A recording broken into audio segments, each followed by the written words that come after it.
We're ready. We're on. Welcome, everybody. September the 27th, 9 a.m.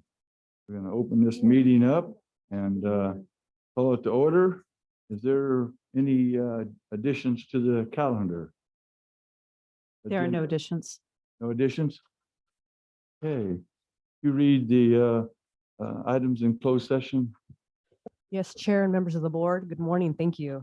There are 3 items listed on the agenda. However, my request to the board is to push item 2C as in cat Highway 41 to October 4th, and this would be the last push if the board is okay with it prior to mediation on that case.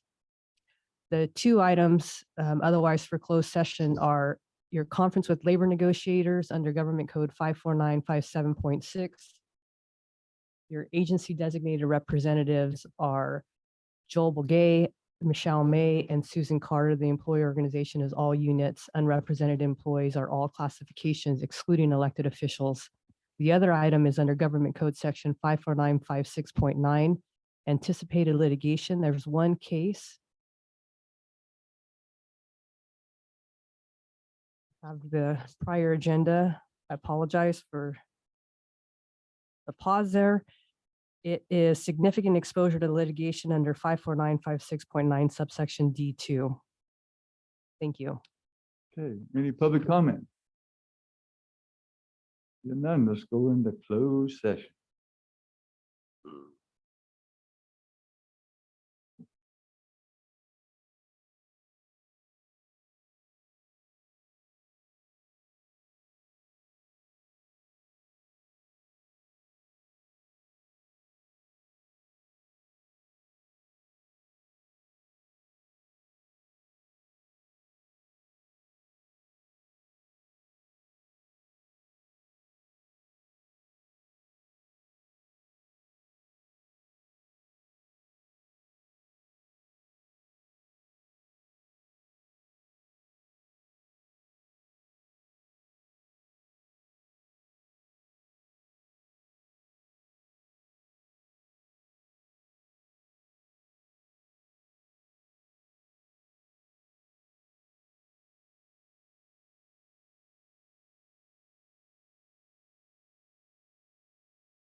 doors usually unlocked and open, but sometimes it's fixed. And he's saying, wait a minute, I didn't ask you about irrigation, but okay, they're going to my home.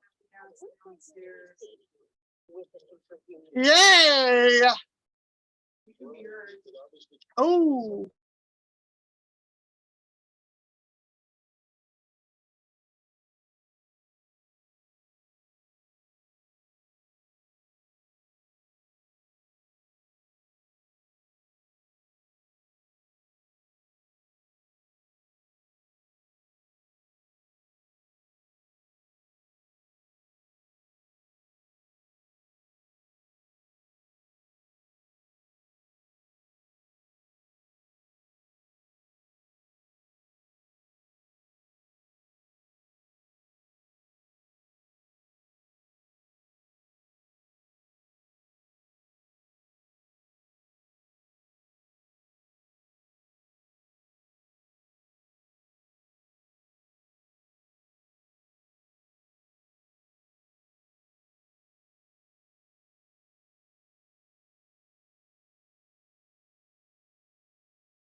little over a half inch, and somebody told me they got an inch down here rain last week, so that was nice. Added Uh, to anything comes after 5. Is there any items from the closed session that you need to discuss? Thank you, Chair. There is no reportable action from your closed session. Okay, thank you so much. We open and closing in memory of anybody.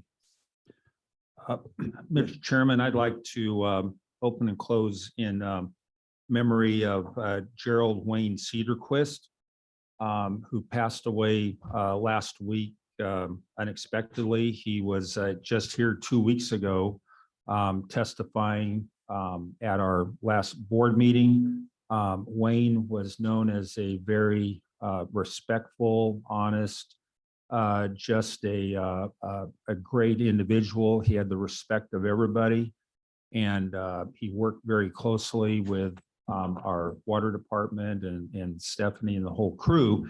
And I believe that he was definitely a voice of reason, and so we're definitely going to miss Wayne. Thank you. Absolutely.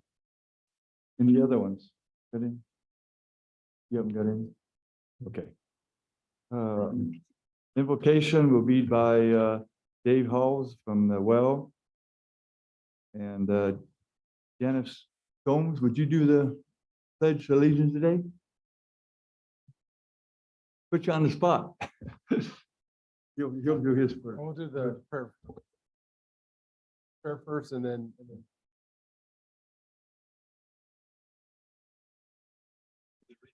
That button.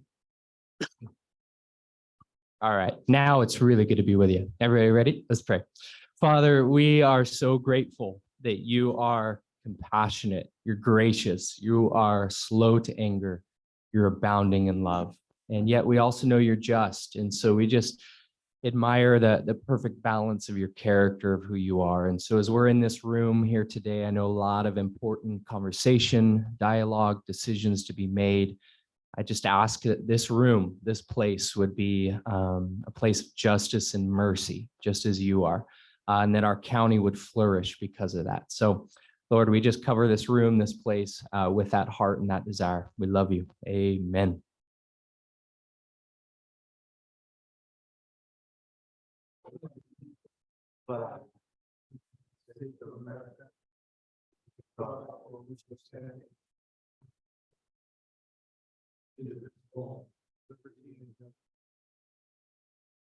Thank you, Dave. Thank you, Janice, very much. Number 4. Public comment. The first 15 minutes of each regular session is set aside for members of the public to address the board on any matters under the jurisdiction of the board, but not appearing on the agenda. The board will not take any action on items presented under public comment. Speakers are limited to 3 minutes. Anyone addressing the board is asked to print their name clearly on the speaker sheet at the podium and state their name and county of residence for the record.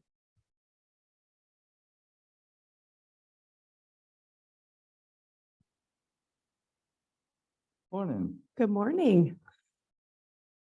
Michelle May with Human Resources. I wanted to take an opportunity to introduce Roman Noriega, who is our new incoming HR Director, Human Resources Director.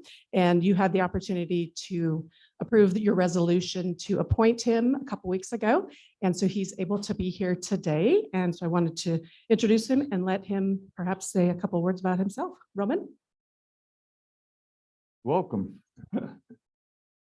Thank you, Michelle. Good morning, board, CAO, council, staff, attendees. Again, my name is Roman Noriega. I am the newly appointed Human Resources Director for Madera County. Sorry, I couldn't stay for my appointment, but I was here. I couldn't stay for the whole meeting. It's an honor and privilege to serve my county, our county, as the Human Resources Director. I will serve with the highest level of ethics and professionalism. We'll always strive to deliver best-in-class service, hopefully for many years. And I'm really, really excited to join the county and the HR team officially next week. Thank you. Thank you very much. And Roman is homegrown. Madera. I am. Right. Yeah. Yeah. Welcome Go home. Yogies. That's what we like. Glad to have you here. Thank you. Thank you so much, Roman. Mark, is this on That's not something that's not on the agenda? Okay, come on up then. No. Well, good morning. I'm Mark Toole, resident of Madera County, and I believe I know 4 or 5 of the supervisors up there. What I'd like to discuss is how the 218 vote is being used. I believe it's not a fair way to let people know what's really happening. When something goes to vote, it needs to be a distinct, in this case, yes or no type vote. I talked with Brett Frazier several weeks ago about helping notify like the people around us what's coming up for a 218 vote. We didn't know. The trash detail, I got something in the mail on that, with the green waste deal. And by the way, I go to my mailbox, go over the garbage can, don't want it, don't want it. I looked at every piece. I didn't get anything on this water deal. So I would like to maybe hope that the county will avoid using the 218 vote system. Thank you. Thank you. Any other comments that's not on agenda? I got just a couple of things. The NRA is having a fundraiser dinner October the 22nd. Oakhurst. I announced it last week. Our annual Fall Festival in Oakhurst, 29th year, is October 7th and 8th. So everybody's welcome to come to those. Any others? None. Move to the consent calendar. Oh, I'm sorry. We had, under public comments, we had 5 letters that were submitted by email, and they will be added to the record. So make sure that's on record. Okay. Consent calendar. Any questions from the board? Move to approve. Second. Any public comment on the consent calendar? Seeing none? Roll call, please. Supervisor Gonzalez. Yes. Supervisor Frazier. Yes. Supervisor Rogers. Yes. Supervisor Poythress. Yes. Chairman Wheeler. Yes. Vote passes 5-0. I didn't ask, was there any online on the public comment? Okay. Number item 6, 6A. 6A, update on progress of the American Rescue Plan Act, ARPA, projects and outreach efforts, and provide direction to staff. Morning, Joe. Good morning, Mr. Chairman, members of the board. We have a quick visual. I'll just pull it up and we'll try to go through quick.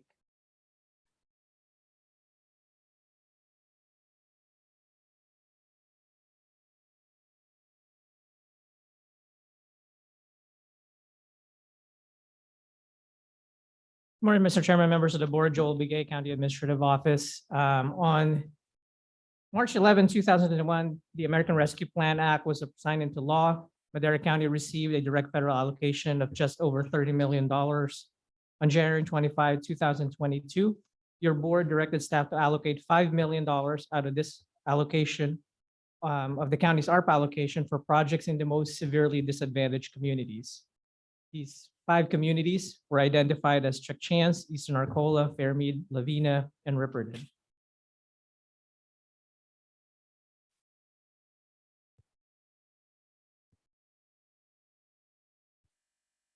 I'll wait until give the PowerPoint a chance to up.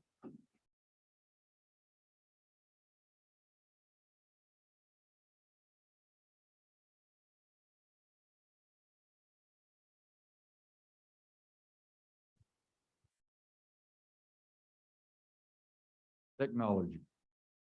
Great when it works, but don't, well. Is it warming up, Angie?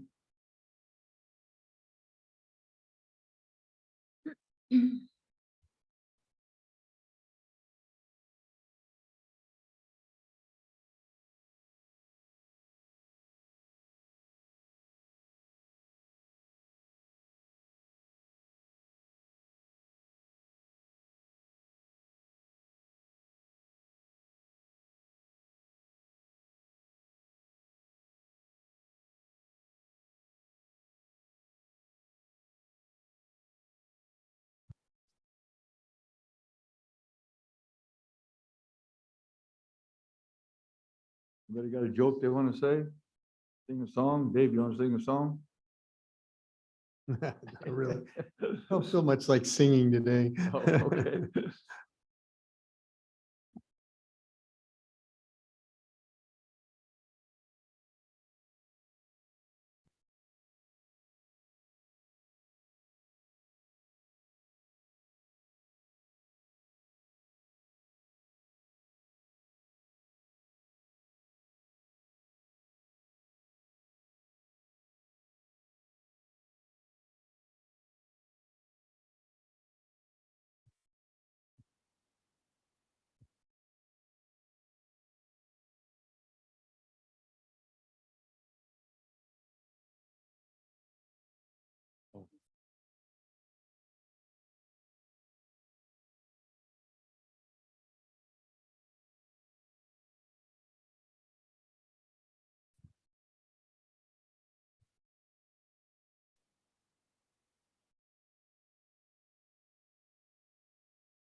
Well, we're waiting on that.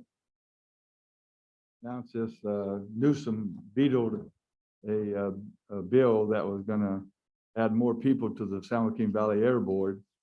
And we already have 15 on it, and he wanted to wanted to add 2 or 4 more on it, which we don't really need because the 4 of them are already 2 or 4 already appointed by the governor. So he vetoed that bill, and that was really good. They did that. So working now? We're working now. Okay. Yes, Mr. Chairman, yes. So since your board allocated the $5 million for severely disadvantaged communities, your staff has conducted 5 community meetings over the past, during the spring and summer.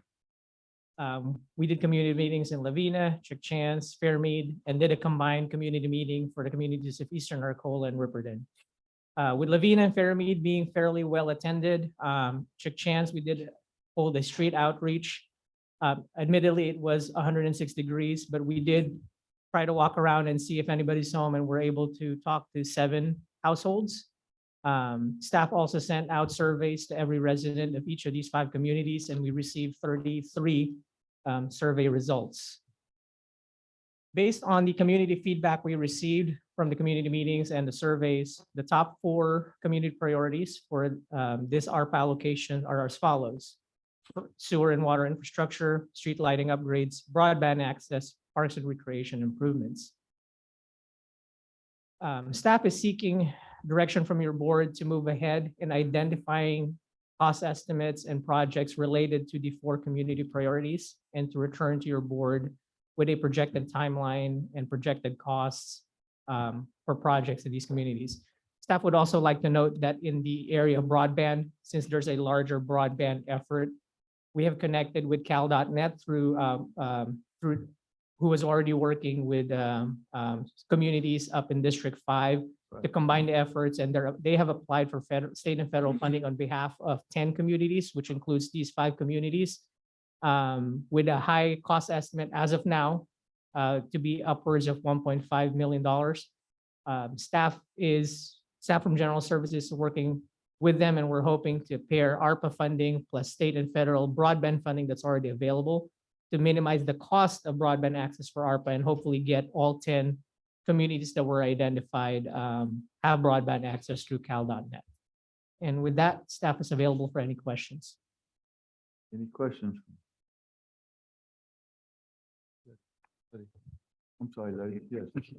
Thank you, Mr. Chairman. Thank you, Joel, for this presentation. I'm just curious, and for transparency purposes, how were these 5 identified? So excellent question, Supervisor. So we went with the Public Works Special Districts definitions that they use, which is provided statewide based on income region. And we went with their the classification they use for when they apply for grants to qualify them as severely disadvantaged, or for short SDACs. So we use the same terminology.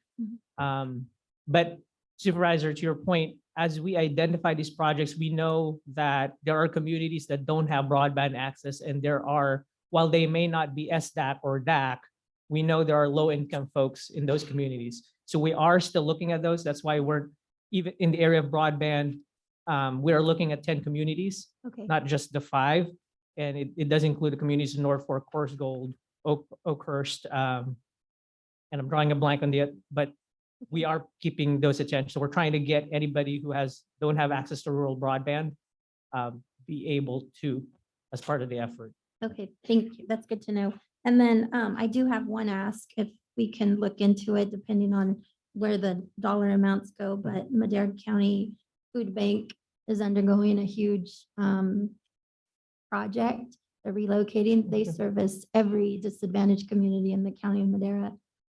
They're going to a new location, and whatever, it's my ask of this board, whatever we can do on our part to assist with that, because they do, it's a countywide program. If we could look into that to support that effort.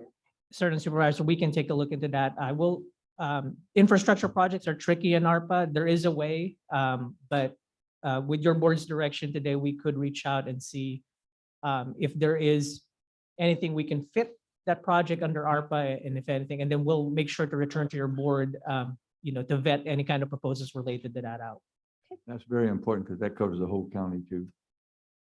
Certainly, sir. That's all for me. Thank you. Any other questions? If none, any public comment on item 6A? None. What's your pleasure, board?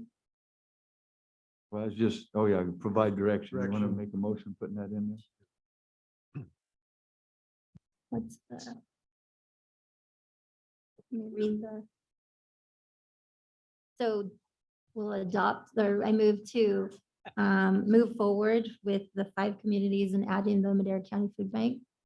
Yes, supervisors, it's moving forward with securing projects and a timeline for the 4 priorities for those 5 communities, and And including Food the bank. Madera County Yeah. Food Bank. Okay, second, roll call, please. Supervisor Gonzalez, Yes. Supervisor Frazier. Chair, Public comment. Oh, you did public comment. No. We did? Good. Oh, yeah. You said public comment? but he's- Nobody came up. Thank you. I did it. So finish the roll call, or did you get it? from- Supervisor Gonzalez, Yes. Supervisor Frazier, Yes. Supervisor Rogers, Yes. Supervisor Poythress. Yes. Chairman Willer, Yes. vote passes 5-0. 6B, please. 6B, Sheriff's Office Logistics Cash Flow Loan, as listed on the agenda. Morning, Chairman, members of the board. Anthony Loza, County Administration, General Services, and Jorge Mendoza, Project Manager.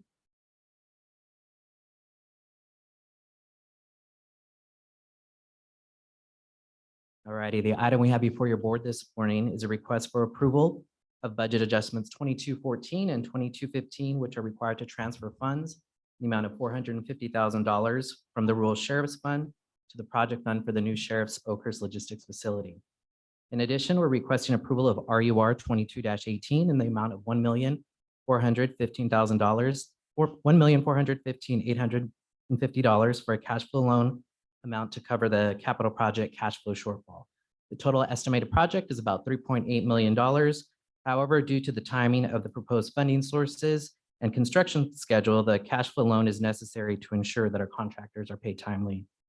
The Oakhurst Sheriff's Logistic Facility began groundbreaking last month and is scheduled to be complete in February of 2023. On the slide before you, you can see the progress that has been made in the past few weeks.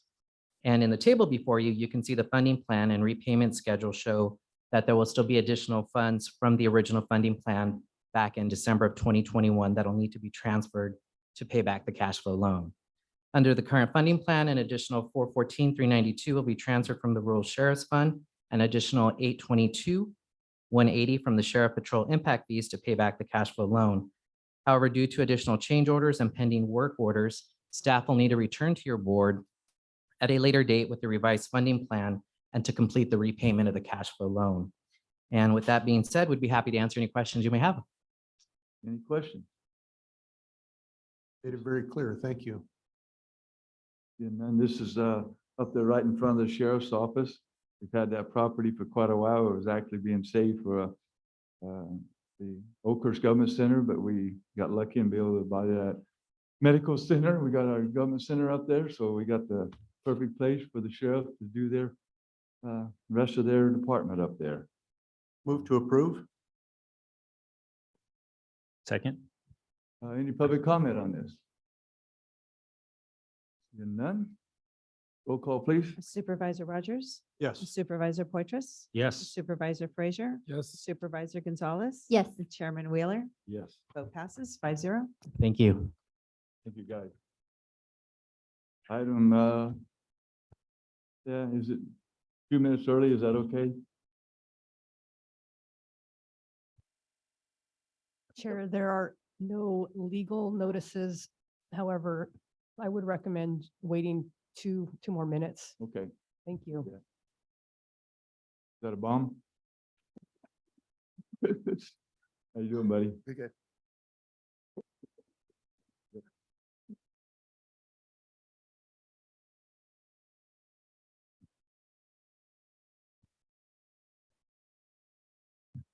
No.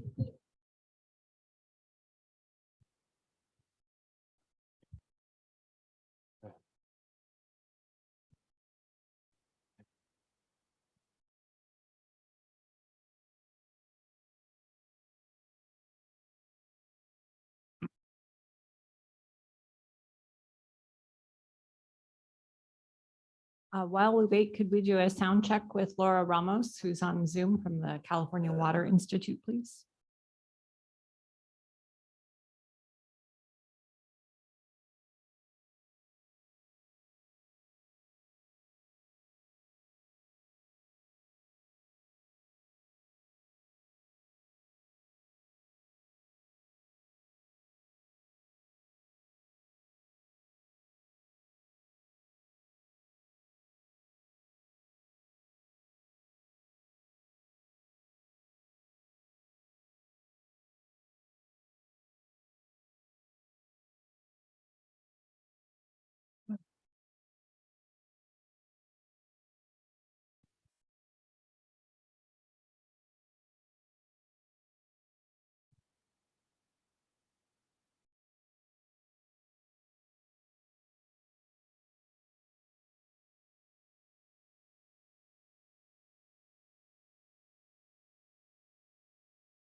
One more minute.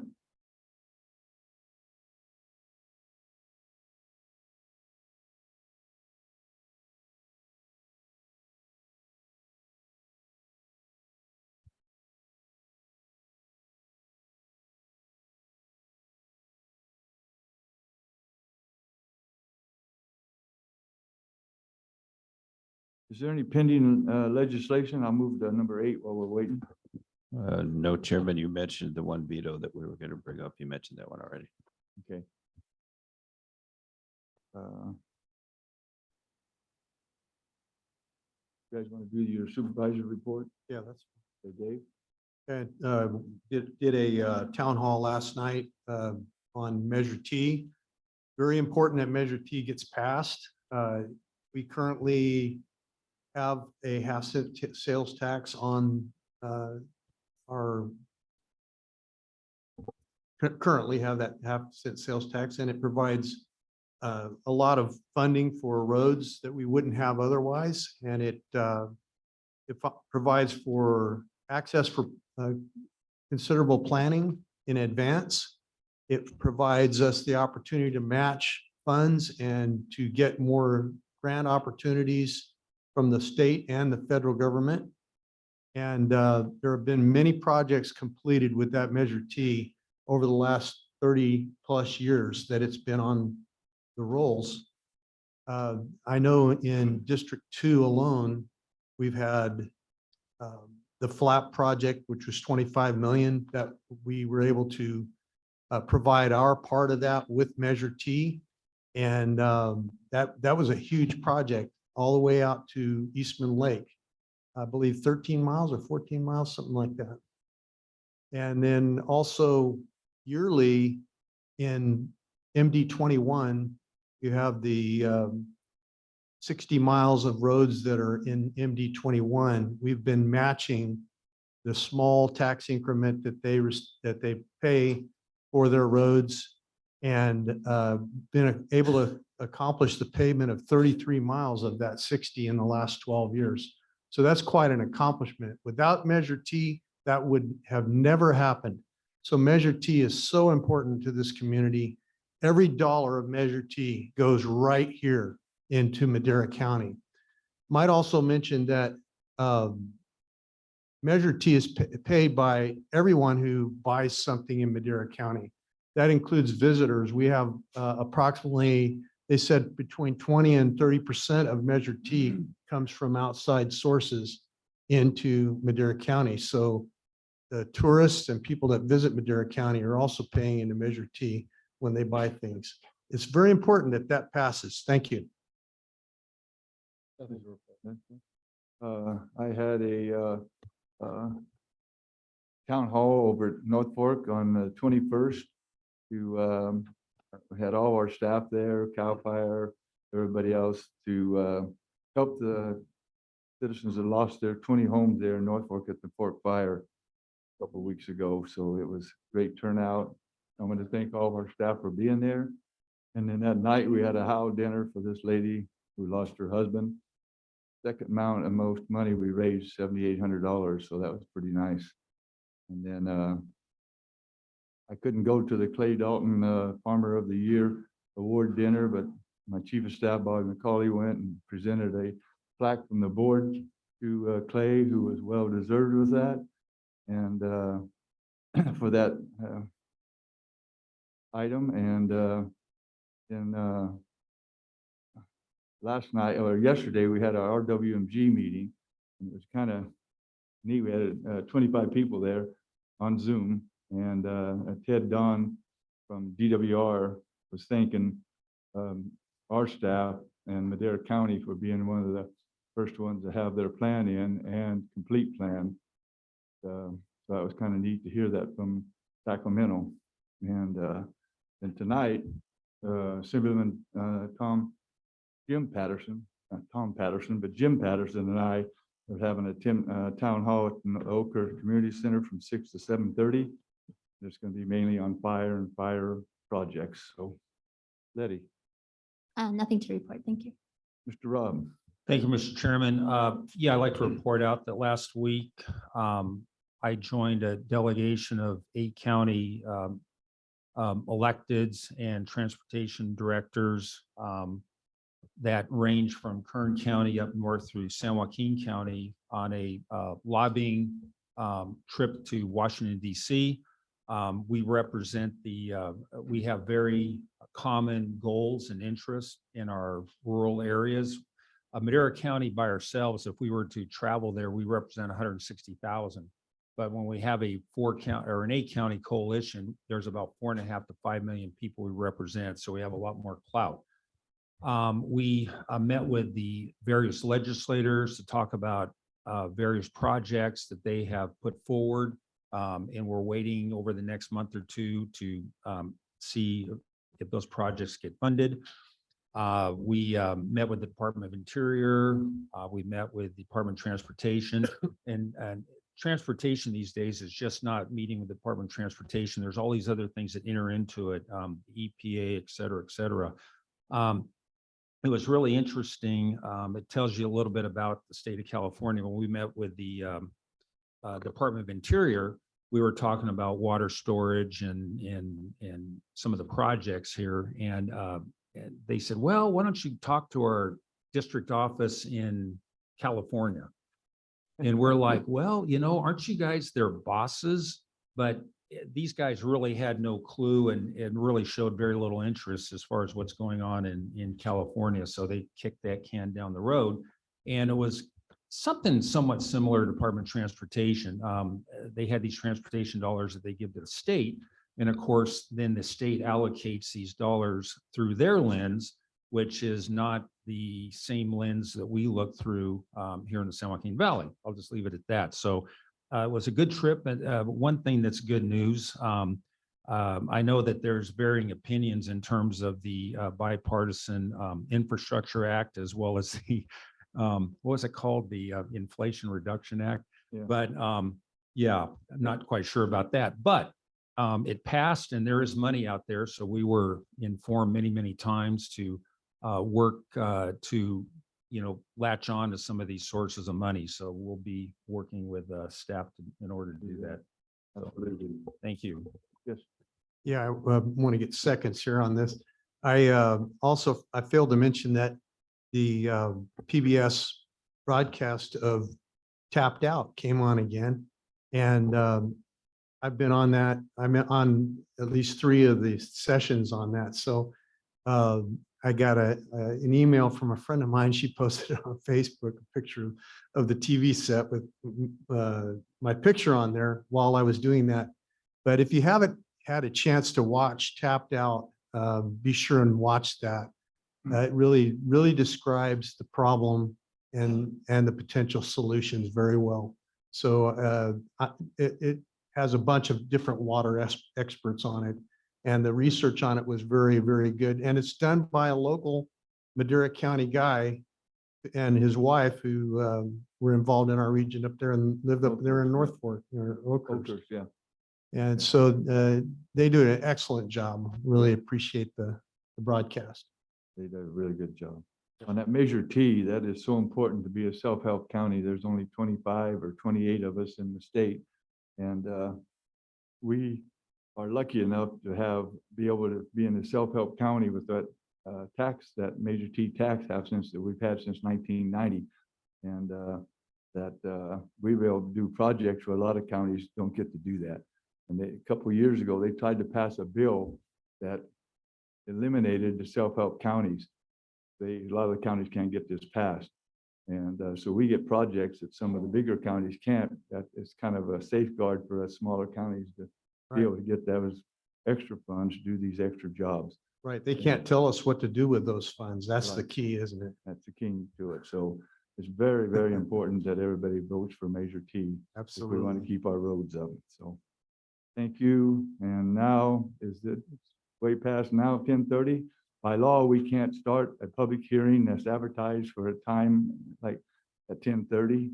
So we start early, then somebody could complain that anything we done during that meeting, they could cancel it out because we did not start on time. So you can start later, but you can't start before. So here it is, Stephanie, it's all yours. Thank you, Mr. Chairman, members of the board, Stephanie Anagnoson, your Director of Water and Natural Resources. I'm here with Mike Linden, Deputy County Counsel, as well as Laura Ramos from the California Water Institute. We're going to start with a short presentation on some research that she's led at the California Water Institute on meters. So I will project on my end, and then she'll need to be unmuted on Zoom, please.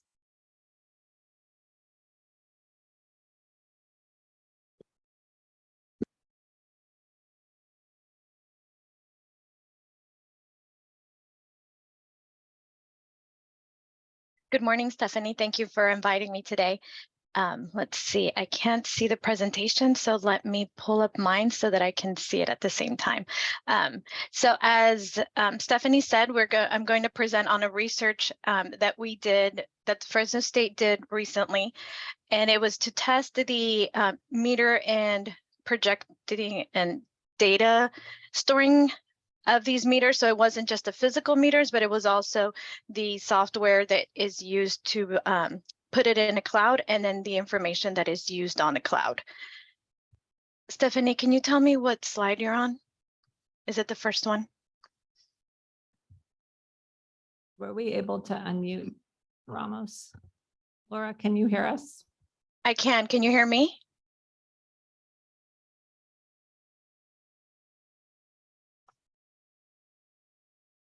Yes. Stephanie, are you able to hear me? Can somebody else hear me on the Zoom?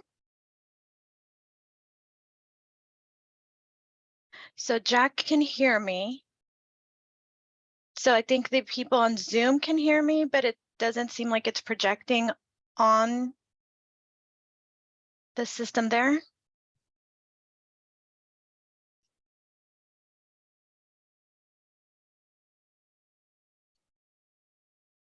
Stephanie, can you hear me?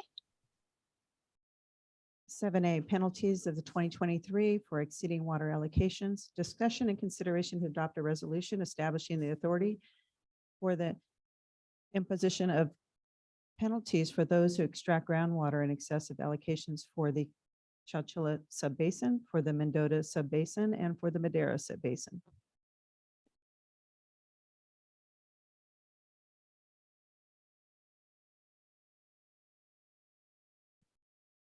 Let's try one more time. Laura, can you hear us? Otherwise, Hi, we're going to Stephanie. move to the second part of the presentation. Hi, Stephanie. This is Laura. Thank you for inviting me. Okay, Laura, we will come back to you at another meeting because there is some important research on flow meters from the California Water Institute that I would like the board to hear of. If they get it connected, we can do We it can- here a little bit later too, to get it connected. Mhm. So she can hear us, Laura, if you guys can keep working with our staff and yourself to get that done, I'd like to have that. I think it would be nice if everybody here could see and hear that. Thank you.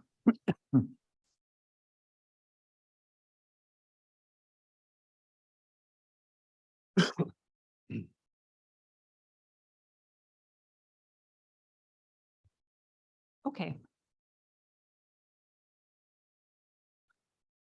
So the outline of today's presentation, I'll give some background information. We'll review the water code. We'll look at what other agencies are doing with penalties and then review the current resolutions. So your board has seen these slides before, but we expected a full house. So I think it's good to review some of the work that has been underway. So these slides were shared during the joint GSP Groundwater Sustainability Plan meetings in 2018 and 2019. On the left, the downward trend has dots associated with it. Each of those are groundwater levels. So you can see a declining trend in groundwater. The green part of the line is extended over time and what we project to see in the future if we don't take action. So this is a well selected at random in the Madera subbasin. There are similar trends in the Chowchilla subbasin as well, which is to say, if you don't take action, you face steeply declining groundwater levels in the future. So with significant input from an advisory committee, from meetings, public workshops, we have found some solutions for these problems, but they are not easy. What you see in front of you for the Madera subbasin shows how much water on average is extracted. And then that's blue. And on the right, the green bar shows how much water goes back into the ground naturally through infiltration from rivers, canals, and rainfall. So you can see there is a significant gap between what's extracted and what goes back in. Naturally, people tend to call that overdraft or shortfall. So the first thing that people said was, we have enormous opportunity for recharge in Madera County. There is an east side Chowchilla bypass where there are some really significant flows. So let's go and be very aggressive about recharge. And you'll show that's the green addition on the right is the 60,000 acre feet annually on average. Now, of course, recharge doesn't happen every year. This is not one of those years. Recharge is the sort of thing you need to do in a big gulp where you take as much water as you can at one time because you may not see it again for a couple of years. Now, even being extra aggressive about projects, the green side, there is a certain amount of demand reduction that has to occur. And that's what shows up on average as 105,900. So there are a number of projects that reduce demand, and I'll show that in another slide. But with the projects, what you see is projections of groundwater levels stabilizing. So without projects and management actions, you had a steeply declining line. And with them, you have stabilizing groundwater conditions. Not immediately, but stabilized over time. So now we look at what we are working at the Madera County GSAs in the 3 subbasins.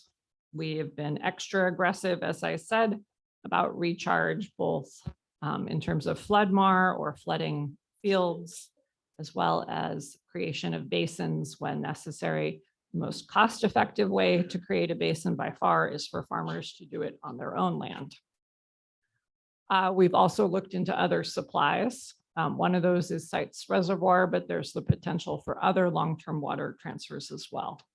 We've talked through what reducing demand looks like. It is an allocation with or without a market. It means taking land out of irrigated production. It means looking at multi-benefit land repurposing or perhaps other incentives. And today our focus is really on the allocation and the associated penalty. So now we're shifting to the next part of the presentation where we look at the water code for Sigma related to penalties. I've highlighted the portions that I thought were most relevant. So you can see, and we've looked at this for several years already, that a civil penalty not to exceed $500 per acre foot, that's in excess of what the allocation is one option. There's an option for any fee imposed for extraction. You'll see that characterized later as replacement water, meaning if one person uses an acre foot, the GSA has to go buy that acre foot elsewhere or take land out of production in the equivalent of that. The second section talks through a one-time $1,000 penalty. And then there's this other piece, which is trickier to implement, which is $100 per day after a 30-day notice period. So those are your options within the water code. None of them are particularly easy. So we're going to shift a little bit and talk through what other districts and GSAs are doing. So you have, of course, heard of Westlands of 620,000 approximate acres. They are going the way of flow meters on each well within the district. They are, of course, an agency of resources and an agency that has existed for a long period of time. Their penalty is a civil penalty not to exceed $500 per acre foot. And then they have an exceedance. If you go beyond 25 acre feet over your allocation, you have to reimburse the district for buying more water. So that's that replacement water fee. So that is what one big established district has chosen to do in terms of penalties. And when we reached out to confirm this to Westlands, they just wanted to confirm that the penalties are cumulative. It's not one or the other. You would have to pay both. So now we're going to go further south to the Eastern Toole GSA. This is one of the GSAs that is sort of like a cousin to the Madera County GSA. It has some of the same challenges in terms of significant overdraft. They're at 162,000 acres using Land IQ for monitoring total ET. Growers can opt in for flow meters on the well if they're providing a fair amount of installation and inspection information. And they have penalties divided into these two tiers of $270 and $500. Then moving to Lower Toole River Irrigation District and Pixley Irrigation District, they're managed as a whole. So they're 104,000 acres, 69,500 respectively, also using satellite ET for groundwater consumption. They don't have a provision for using meter data right now. They have two tiers, $90 an acre foot and $180 for tier 2. So I think what you're seeing is there are some significant rates and some significant penalties elsewhere in the valley. Exceeding tier 2 results in the $1,000 per acre foot. And then whatever you overuse, you have to underuse the next year.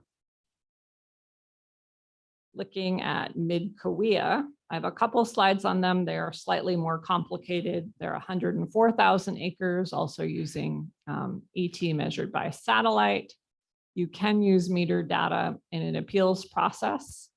They have two tiers of water. Tier 1 is 0.83 acre feet. So I assume that's transition water over sustainable yield. 0.83 to 1.67 is charged at $160 per acre foot. And then tier 2 is over 1.67 acre feet per acre, up to 2.5 acre feet per acre, and that's charged at $210. Now, today's discussion is really on penalties, but I noticed in our meeting 2 weeks ago that there was some conflation of fees and penalties. So I think it's good to look at the total. In the mid-Kauai, if you exceed the amount we just talked about, that 2.5 acre feet, you're getting $260 per acre foot. And then if you go over 4.5 acre feet, you're at the $500 level. So slightly more complicated. The way I like to think of it is we are all somewhere on the same island. We're just in different parts of the island. These are places with similar levels of groundwater overdraft who have significant challenges ahead. So in summary, as you know, the allocations were part of our board adopted plans. They were also part of separate resolutions that were adopted by the board. In order to have people follow the allocation, we need some sort of penalty that ensures that they stay within the allocation. I think we've said this before, but we might as well say it again. We do not want the money from penalties. There is no source for that to be used other than Sigma-related activities, but we do need a disincentive for people going over their allocation. Our rates currently are within the bounds for agencies with the same amount of critical work. Penalties should also be within those bounds. And last time we talked through sending mock penalty bills in January of this year, so people had a sense of what it would be should the board adopt a penalty. So there's 3 resolutions before you. They're all beginning in 2023. Based on the feedback at the last meeting, we created a pre-approval process if you wanted to use meters as an alternative to satellite measurement. We do require that they are that the flow meters are installed correctly, that they're maintained, and that they're certified in the field, or if someone wants to send them off to a calibration facility, they can do that as well. The resolutions before you begin at $100 per acre foot over the allocation for a farm unit. In Chowchilla, there is an additional $1,000 per farm unit one-time penalty. The penalties, as they are outlined in the resolutions, increase $100 per acre foot per year. So the first year they're $100, second year they're $200, and so on. They can't go above $500. We decreased the interest rate for the penalties from 10% to 6%. And we also made a shorter appeals process. So if you wanted to appeal your ETAW, we have an independent consultant review it. And if you wanted to appeal that, you could go to the board. This has removed an intermediate step. So that concludes my presentation. We may want to check with Ms. Ramos and see if her audio works. And then I could take your questions. Good morning, Stephanie. Can I ask a clarifying question on the? Yeah. Stephanie? Well, Davis first and then you. Oh. Let Letty go ahead. Just quick, on page 12, when you're talking about the lower Toole River, the last point says that there's $1,000 penalty, but can you explain that? Because if the water code says it's up to $500, how did they get to 1,000? I suspect it's a replacement water charge, which uses a separate process. Okay, thank you. That makes sense. I was wondering the same thing. Dave? So that's built into the GSP with Chowchilla Water District? Or I mean. This was Toole River. The allocation. The $1,000. Oh. Why would we add $1,000 to? Why is Chowchilla treated differently in Yeah, the resolution? That's what I want to know. Yes, there There is no funding source right now, and there is a significant domestic well mitigation program that this could fund. That's why it's treated differently. And we're working right now with a group on an MOU to take care of that. Yes. So with them depositing money in escrow for that purpose, why would we continue to charge $1,000 acre foot or $1,000 fee? Your board could certainly change that or waive that, but money has not been deposited in an escrow account to my knowledge to date. Okay, This is not to today, but protect we us. did receive a letter that stated that they were going to do that.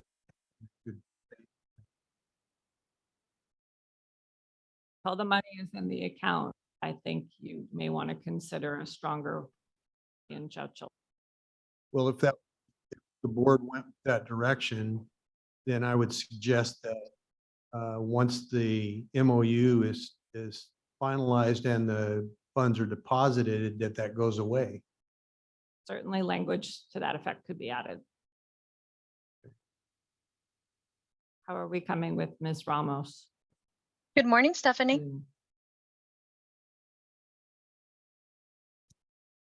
Good morning, Stephanie. Thank you I for have, inviting Lori, me. can you hear us? Yes, I can. I wasn't quite finished with my comments. Go ahead. Okay. We just asked the question, how did we get here? Well, you know, many years ago, we started down this road with the state of California using the Endangered Species Act to reduce groundwater, to reduce surface water deliveries to our farmers in the farm areas of this part of the state and other parts of the state. The agreement with environmental groups concerning the San Joaquin River certainly curtailed our ability to use water that we've traditionally used in the past. That happened back 2016, I believe, or no, 2016 approximately. That agreement was made, and the environmental allocation of that water is 50%. So 50% of the San Joaquin River water goes down the river out to the ocean or wherever it goes. And the remaining part, the allocation is 40% goes to farming and 10% to other uses. So that brings us to the point of groundwater. You're farming on the premise of surface water delivery. Been doing that for years. And it's really unfair of the state to have changed the rules in the middle of the game, but that happened. And I don't believe there's a whole lot without changing the entire political system in the state of California, which I'd love to see happen, by the way. And I'd love to see the Endangered Species Act go away because it is more problems than good. And I believe it hurts the environment rather than helping it. Certainly hurting people more than helping people, that's for sure. Apparently, we're not part of the equation when it comes to species, and I think farmers are probably the most endangered species of all. We cannot continue.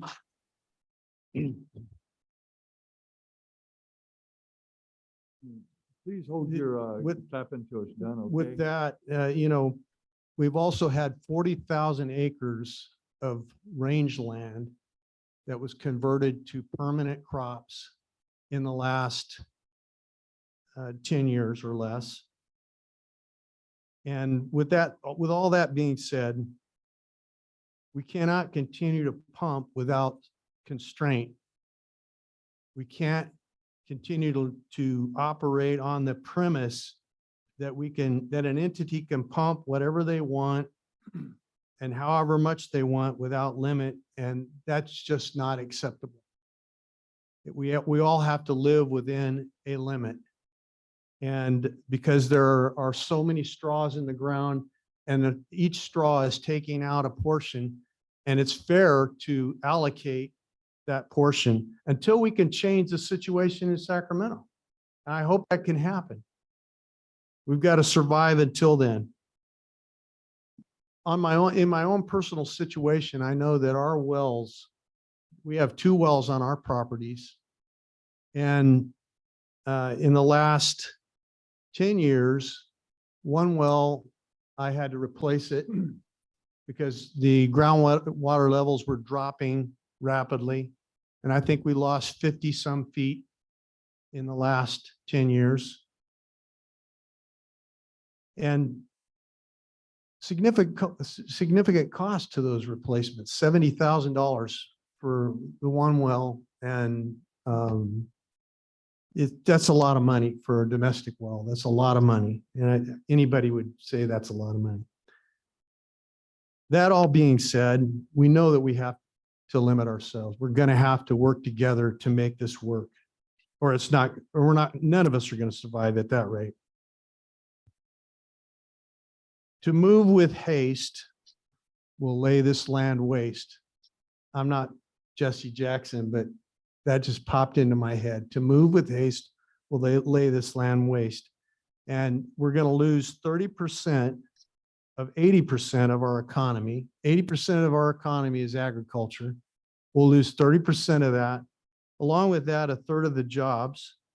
And you can consider corresponding jobs, service industry jobs and ancillary jobs that are related to agriculture. There's bottling plants, there's packing plants, there's packing houses, there are processing plants. We're going to lose jobs related to that, to agriculture through that. So 30% of 80% of our economy, 1/3 of our jobs. And I might add that many of those jobs are held by minority people. This is affecting both sides. The entrepreneurs, there are minorities who are entrepreneurs who are being affected. There are minorities who are not entrepreneurs who work for those entrepreneurs that are being affected. We're all being affected, no matter what socioeconomic level you are in. We're all being affected. We're going down together or up together, one or the other. Family farms will be fallowed, and pardon the alliteration, many of which are minority owned, as I pointed out. I'd like to just say that we need to glide to the solution, not dive to the solution.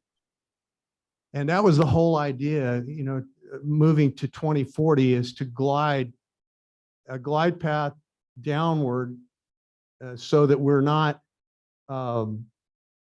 pumping what we're pumping now, a glide path, not a dive path.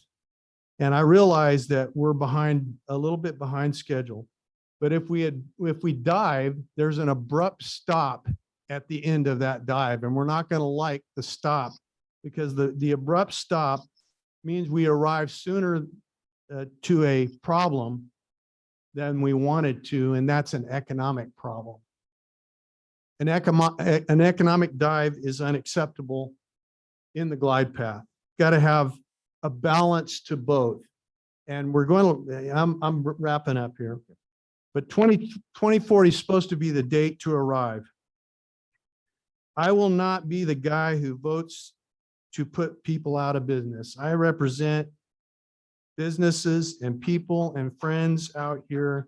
I believe there's a balance. I believe there's a balance that we can reach. We've got, that's why we have this discussion. That's why we have this debate, is to try and reach a balance, not one-sided, not a crash dive approach, but a balanced approach. And as I've stated before, I know many people are concerned about the fee, and I'm just going to make this quick statement. The fee must be reduced, especially in light of the current economic circumstances. Commodity prices are low, inflation is high, and I understand that staff is considering that. So I want you to keep that in mind. They're considering that reduction, and that is really an important thing for us to survive. I thank you for your time.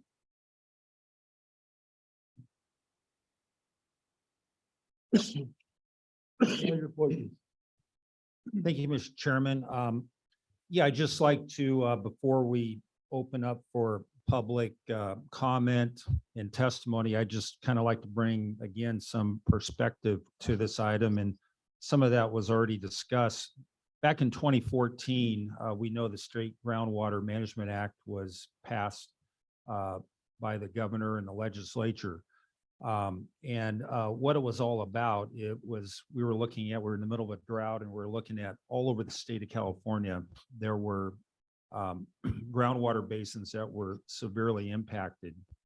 Not only here, Southern Valley, Northern Valley, and even over in Paso Robles with the expansion of agriculture there. And there's really the only source of water is underground. So even that area has to come up with a plan in order to sustain the aquifer. A lot of times we hear the word sustain, and frankly, I don't even know what that means. I think it's a buzzword that's thrown out there. But when we talk about sustaining our aquifer, to me, it's clear what that means. It means to keep it at a level that is reasonable and allows us to not pump out more than we put in. For many, many years, we were there, and but starting in looking at the chart that, and I've got a copy of it here that was provided by Stephanie.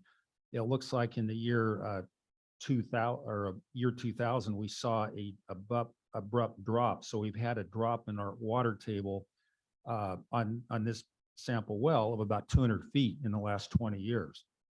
And what we're looking to do is to keep that from going down, because we know that that is not sustainable, and none of us in this room will have jobs, will have businesses, because number one, we're going to run out of water the way it looks. And second of all, the water quality as we go down deeper gets worse and worse and worse. And everybody in this room that is in agriculture knows what I'm talking about. To use a bank illustration, there's something called an overdraft in banking. And that's where you don't keep enough money in your account based on the checks that you write. If you deposit $1,000 and write a check for $1,200, and that's all you've got in that $1,000, you're going to overdraw your account. And you may have a friendly banker that says, hey, I'm going to carry that overdraft. And then you put $1,000 in, you write another check for $1,200, and then you are $400 overdrawn it. But eventually, the banker is going to lose patience, and the banker is going to cut you off. And that's the same illustration as with our aquifer. We can overdraft the aquifer, and we can continue just willy-nilly pumping away. But the problem is our aquifer is going to say at some point that's enough. We're either going to deplete our aquifer, or the water quality is going to be so bad again that very, very few people, there might be some people around the fringes of the district where maybe they get some recharge from the San Joaquin River or something, but for the most part, that's going to be it. We're done. And so that's what we're looking at here. It's again, in your hearts, you know that that's what the situation is. And that's what we're doing. We're looking to save the basin. We're looking to save agriculture, and we're looking at saving it, and so it can operate at a sustainable level. So with that, Mr. Chairman, thank you very much. Yeah, they're still working on the deal for Laura. I just wanted to make a couple. Chairman, Huh? I believe we're ready with Laura. Oh, we are? Good morning. This is Laura. Good morning. Oh, you can hear me. Yay, thank you. You are all queued up and everyone can see your slides, and we introduced you already. So I think we're good to go. Thank you for coming. Oh, thank you for inviting me. So as Stephanie said earlier, the California Water Institute at Fresno State did a research and a testing and certification of some meters. And so we did the test for Kauai Subbasin GSAs, and it was to evaluate the functionality of meter system, which included the measurement, the collecting, and aggregating of pumps discharge from groundwater wells. The testing and evaluation of it included the system as a whole, which, as I said earlier, included the water meters, the telemetry units, and the cloud data platforms. We started first with a questionnaire and gathering data, then did a literature search, and then finally completed with the testing in the laboratory at the Center for Irrigation Technology at Fresno State of each of the meters, the telemetry units, as well as the cloud platforms. We tested whether the water passing through the meter was accurate. We tested whether that the electronics that converted that data into measurements was accurate. Did it communicate with a cloud-based information accurately? Did it aggregate the data accurately? And was the user interface easy for anyone to read the information provided by the interface? As I said earlier, we tested all of the three, and we learned that you can purchase a meter alone and then attach a telemetry unit and attach a cloud-based, or there's other companies that do one or another. So it can be a combination of multiple parties. What we learned through the software or through the testing was that when you install the meters at the manufacturer's recommended installations, the majority of them tested, the 10 that were tested, all tested within 5% plus minus, which is the average for the industry and is acceptable, that there might be a 5% discrepancy between them. But what we found out the most was that there's the biggest difference if these meters in the system is not installed correctly. We know that there are many velocities and that there are many ways in which a meter can be installed incorrectly. But for purposes of this test, we checked 5 specific ways that we found that are the most commonly ways that they are installed incorrectly in the field. So for the first ones, as I mentioned earlier, we tested 10 meters and the metering system, and the top 5 that tested the most accurate were the ones that were used to test for the non-standard installation. As you can see here, 0 meaning there was no error, and then the app or acceptable by the industry is about 5%. These meters were tested against a certified calibrated meter that is set in the lab and then compared to those. As you can see, they all function differently. The 5 meters are here. And so if you see here, if the calibrated meter tested at 0%, the tested meter that was installed incorrectly tested at a difference of about 13% on the high end. So we grabbed the high end, the low end, and the average of all of those tests. And so we found that if you install it with the pump upstream at about 5 feet per second, you're going to get a discrepancy of anywhere between 11 and 13%, which means that the meter will tell you about 13% more than what is actually passing through the meter. We also tested them at different velocities. As you see here, there's the different velocities and different, each of the different non-standard configurations, and they all performed inaccurately. Also, what we did find was that the faster the water is moving, the bigger the chances of the meter measuring inaccurately. So as you can see, if the meter is, if the water's flowing at about 2 FPSs, then it stays lower, as you see in this one. And then as you go, it gets higher and higher. So the faster the water's moving, the bigger the chances of the inaccuracy. And so if you can see here, we tested the different velocities and the different types of non-standard installations and the difference that it made. As I mentioned earlier, the 0% is matching of the certified calibrated meter.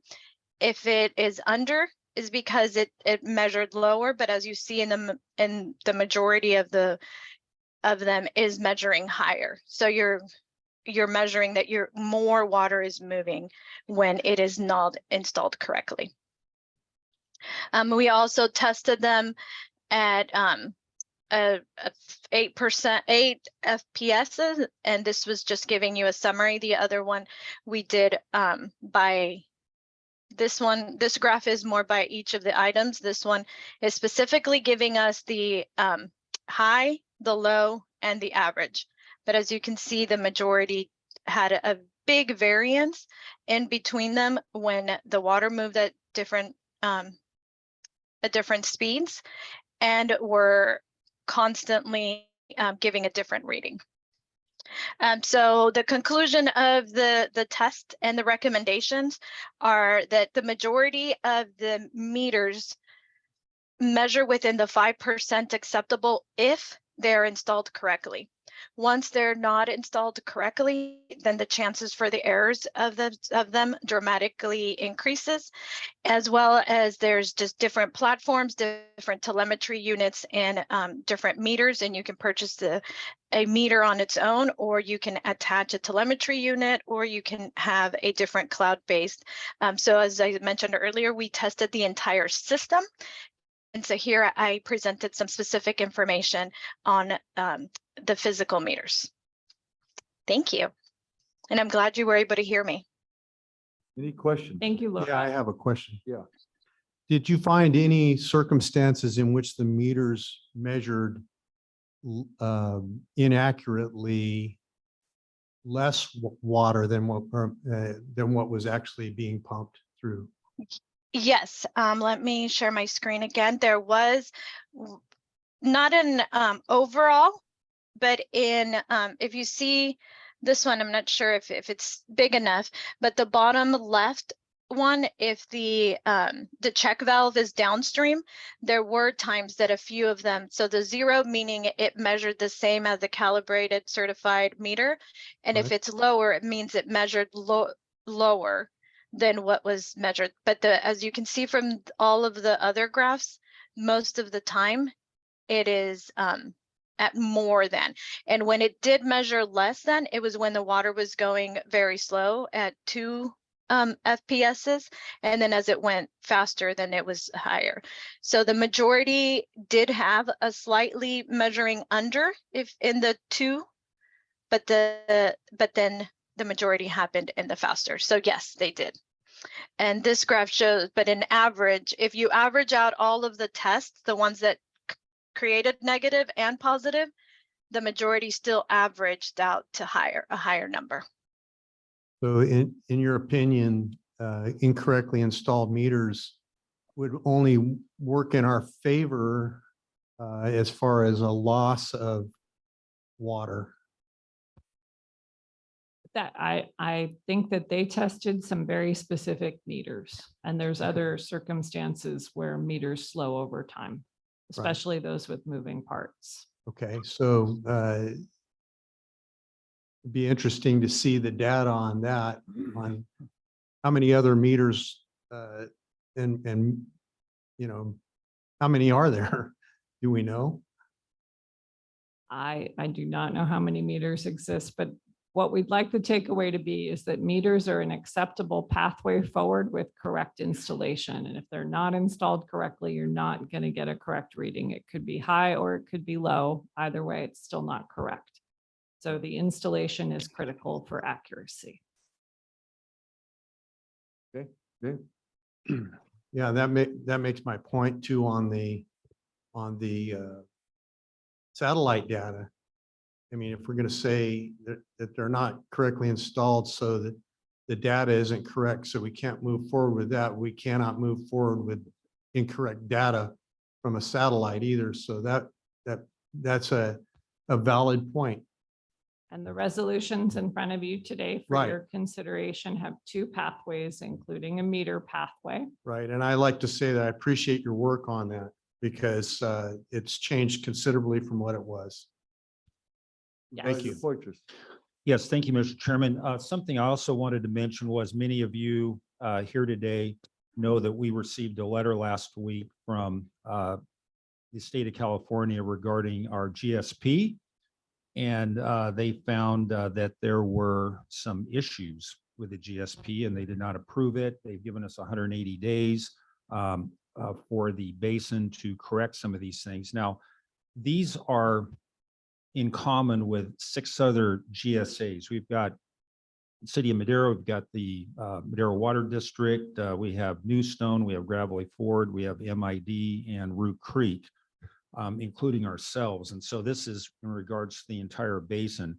And they say that our plan number 1 ignored damage caused by subsidence. That would be pumps, roads, canals, things of that sort. So that's something that we're going to have to correct in our plan to get back to the state. Second of all, they're saying that the GSAs did not coordinate goals, definitions, et cetera. We didn't work together, each GSA, to come up with a plan that would, again, be in concert with each other. So that's going to have to be worked on. That should be fun. The third thing is the minimum thresholds as far as our aquifer. They're saying they're too high. And we set our minimum thresholds below historic lows. So, and what that does is it, again, we're probably not limiting what we should, but we'll be working on that. And then also the State Water Board mentioned that 184 domestic wells have gone dry, and that's higher than what the projections were in the GSP. And then they went on to project if we don't do what we've talked about doing as far as a group, rough over 800 domestic wells could go dry. And that's a big part of Sigma. There might be some of you, many of you who are like, well, who cares about domestic wells? But, you know, they are homes, people live there. They, and if it doesn't matter what we think, it's kind of like it's what the state thinks. And again, they're homes and they're things that we need to consider in their families. So just wanted to mention that we did receive the report. We have until March of 2023 to respond. Thank you. Thank you. Right, sorry. Thank you very much. So as we're going into this public comment portion of it, and thank you, Stephanie, for these presentations. And again, thank you. Sorry to always continue to ask for new things from the dais, but as we receive the public input process, you know, I think that makes us better. And so thank you for this on the flow meters. We didn't pay for this study from Fresno State. This was this was done without any coordination with us. It was just already there. So thank you for finding that.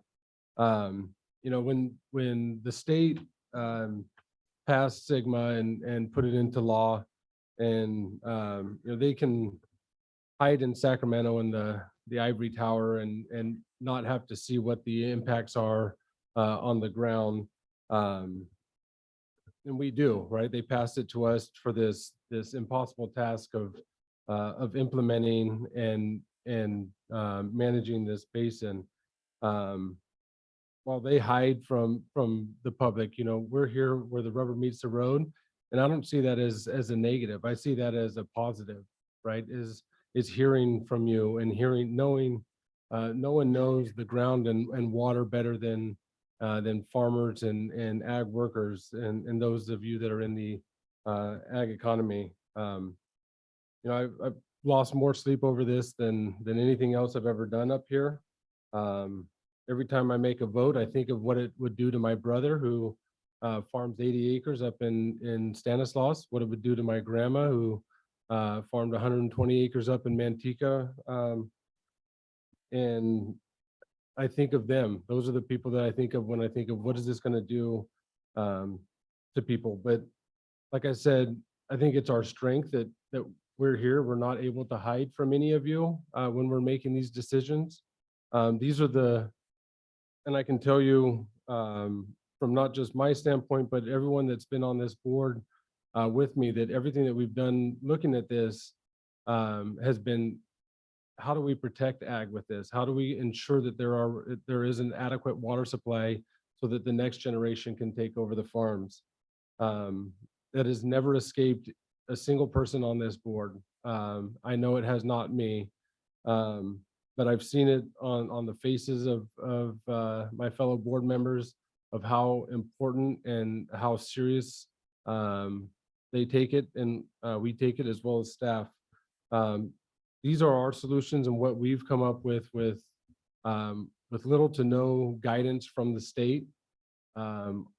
They only tell us what we haven't done right, but they've never told us what the right path is. And thank God for that, right? Because they don't know what the right path is. And they've just pushed it down to the local level, which I think is where it should stay, where we can grow with each other, figure out what's working, what's not, move, change. We have the ability to do that here.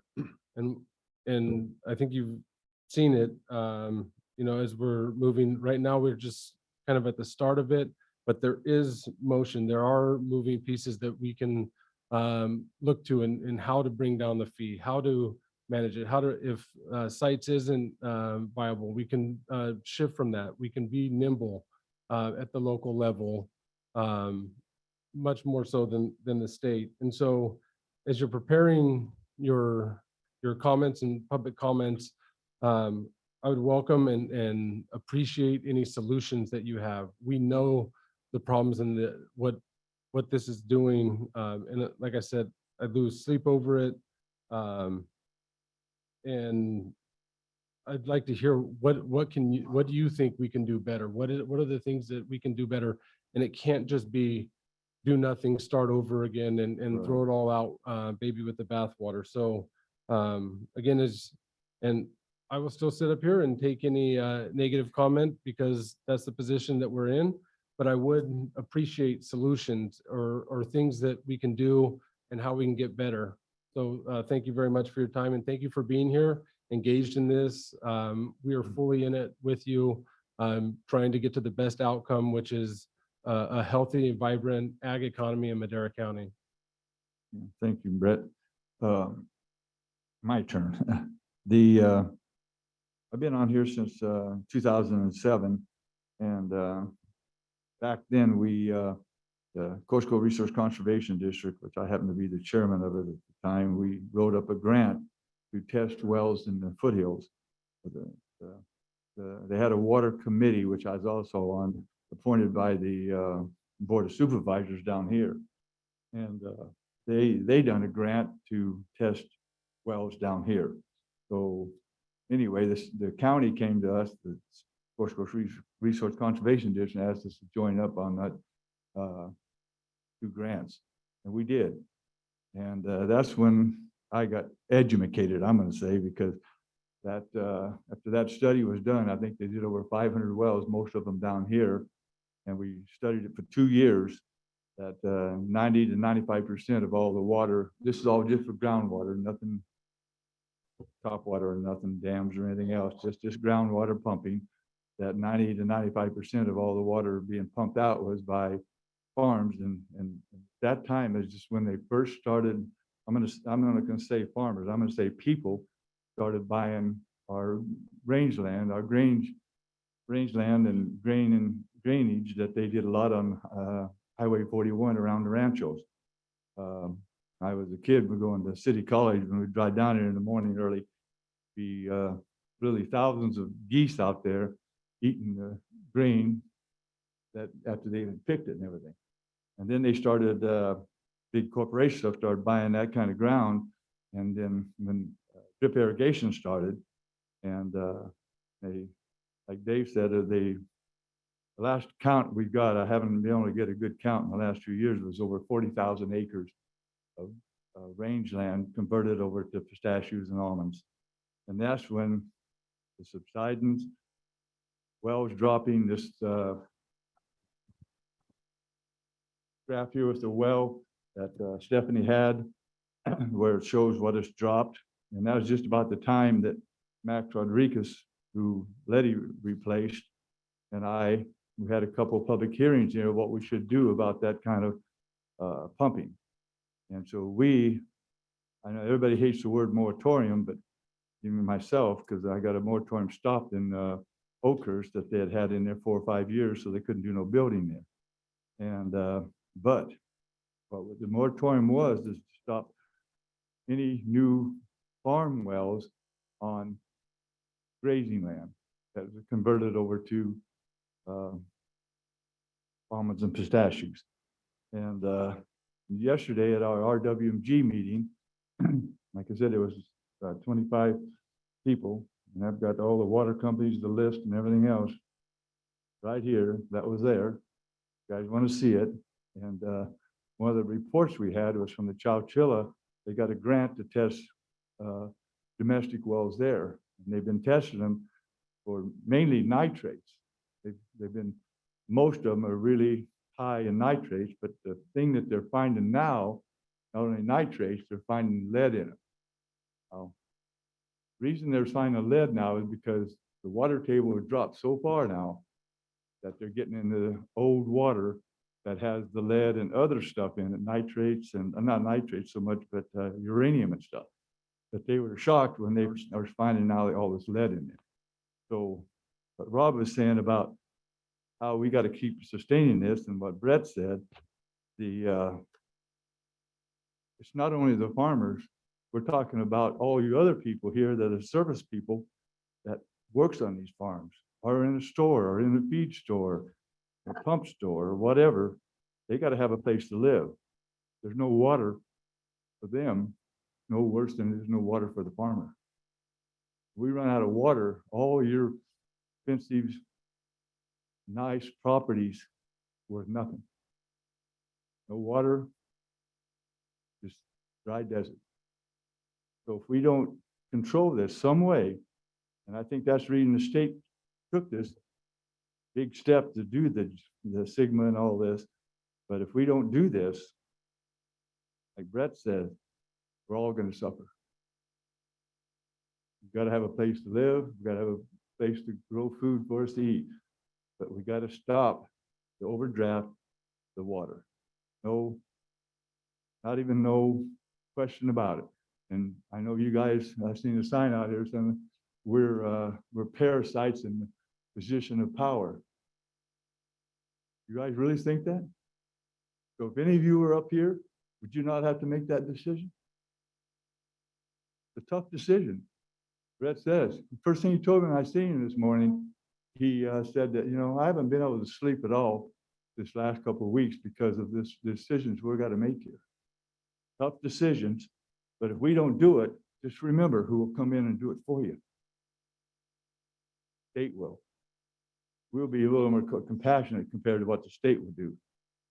One farm that I really want to talk about is going out 145. They were in the McKinney Ranch out on the curve there. I just remember when I was coming down the first few years after elected, they always had cattle on it every year. And then all of a sudden they had a big well drilling. They drilled for probably seemed like 2 or 3, 4, 5 weeks. A neighbor just told me that they got 2 pumps, and one of them is like 250 horsepower and the other one 300 horsepower, pumping water 24/7 on that. It's about a section of land there. When they first started pumping, I probably got at least 5 or 6 calls just from Madera acres or whatever they call that. Their wells went dry. They hadn't even planted yet. They were just testing the water. So you take that all over our basin here and add that up, you see why that chart shows how much we're overdrafting. This is not an easy decision, and we're going to have to make that decision, and we all got to live with it. So, thank you. Anything else, Stephanie? No, sir. Okay, now we're going to open it up to the public comment. I'm going to take first a couple minute break because I got to go to the bathroom again. Get my agenda here. Got to do that first.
Whoopee, whoopee, whoopee. Sit down, please, and let's stop the conversation. All right, the mics weren't on.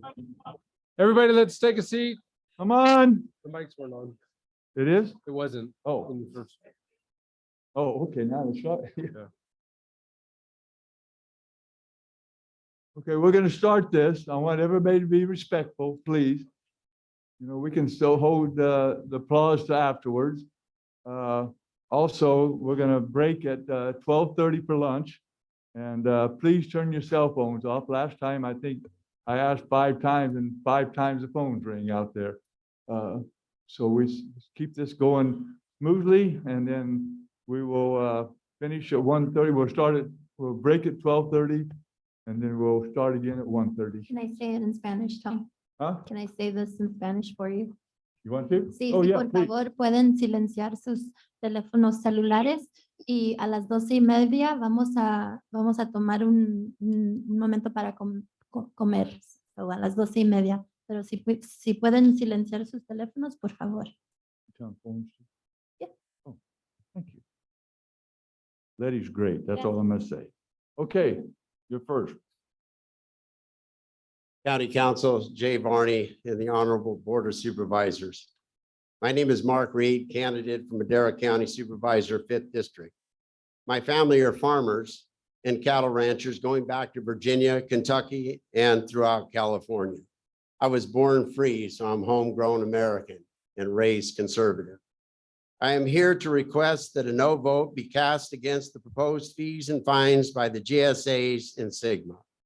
I would like to take a slightly different approach than what you're going to hear to the issues at hand by pointing out the difference between a county employee and elected supervisors. The county employees are simply doing the work of the county government, an important job for every department representing the county of Madera. However, our elected officials are not employees, but representatives of the people who elected them. You're not employees of the county, nor are you employees of the state.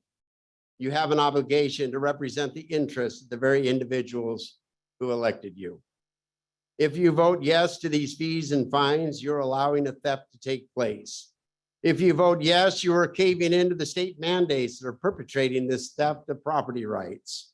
If you vote yes, you're voting to strip the water rights that are property rights, a property not owned by the state or by the county, but by the very individuals you represent. If you vote yes, you're voting to allow the theft of water, a tangible asset that belongs to the landowners.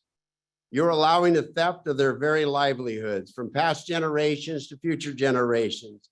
You're allowing the theft of their property values. You're allowing a theft that made this country great, and that is the theft of the free marketplace, bringing food to American citizens across this great nation. If you vote yes, you are not only allowing a theft of a quantifiable property value, but you are voting to strip the very dignity of the true backbone of our nation and the great county of Madera. It is time for you to stand up for those who elected you and stand down and allow someone else to do the job. I'm not only asking you to vote no on these proposed fees and fines, but for you to direct county council to fight for the interests of those who elected you. Fight for the families that made this county great, the farmers, the cattlemen, the ranchers, and the dairymen. Fight for the very heart of Madera County. I stand before you with the full endorsement of the Valley Groundwater Sustainability Coalition that represents all of the farmers in this room and ranchers. Vote no to these proposed fees and fines and direct county council to fight for us. Thank you.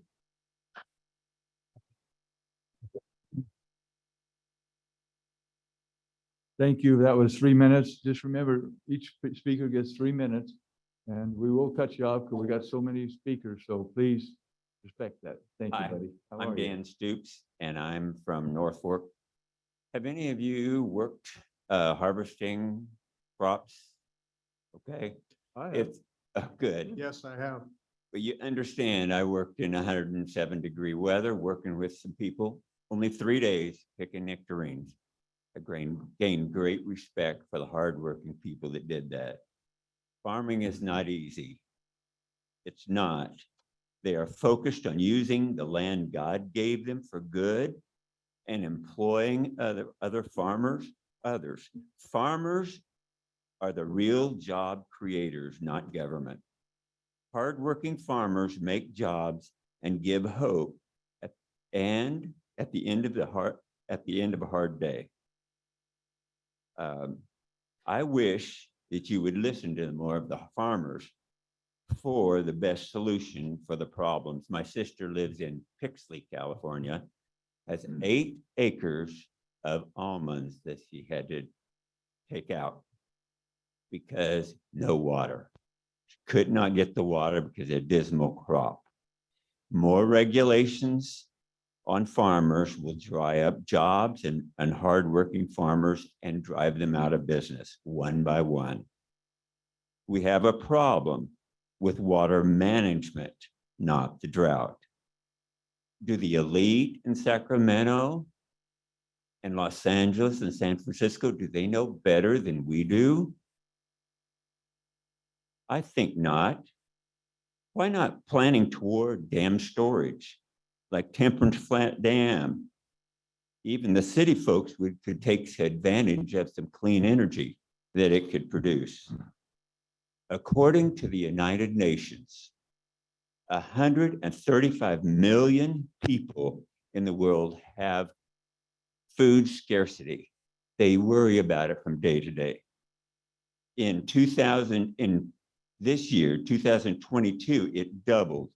276 million people are starving. Our world is starving. Our refugees can't work. What are they going to do? Afghanistan, Ukraine, Nigeria, and others, refugee camps, they're starved. We need to do something. People in Madera County need freedom and hope and fewer taxes, not government, more rules and regulations. God resists the proud and gives grace to the humble.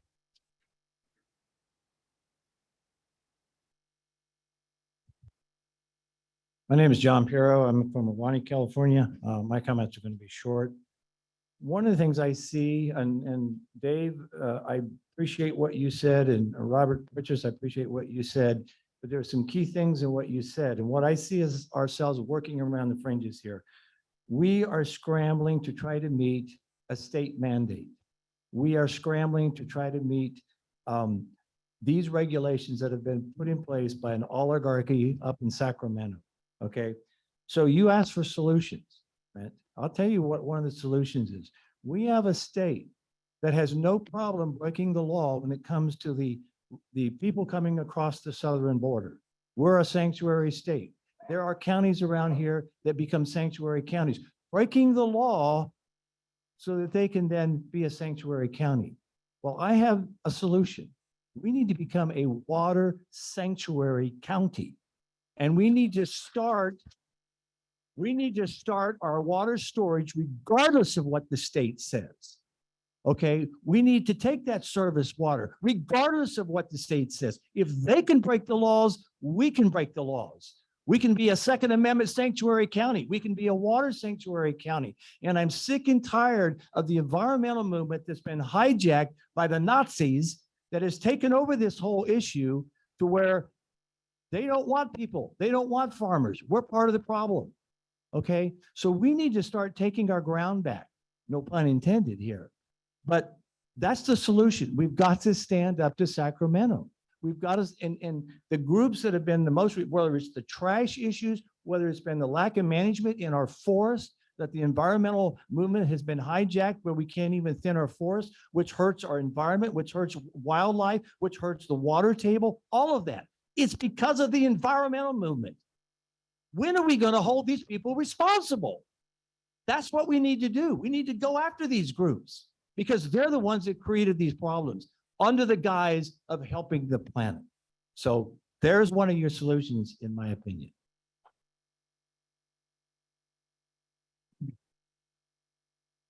My name is Stuart Welk. I farm 48 acres of citrus on Avenue 9. And when I was approached a little over 2 years ago by Stephanie and other staff members, we have a problem.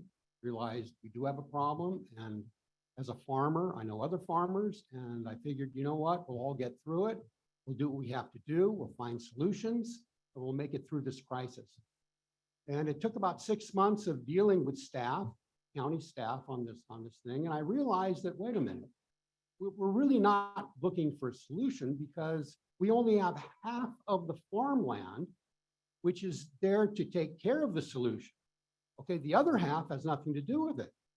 So, and that is people in the district are not treated as people in the white area. I'll bet there's nobody here from the district. All these people, all these farmers here are white farmers like me.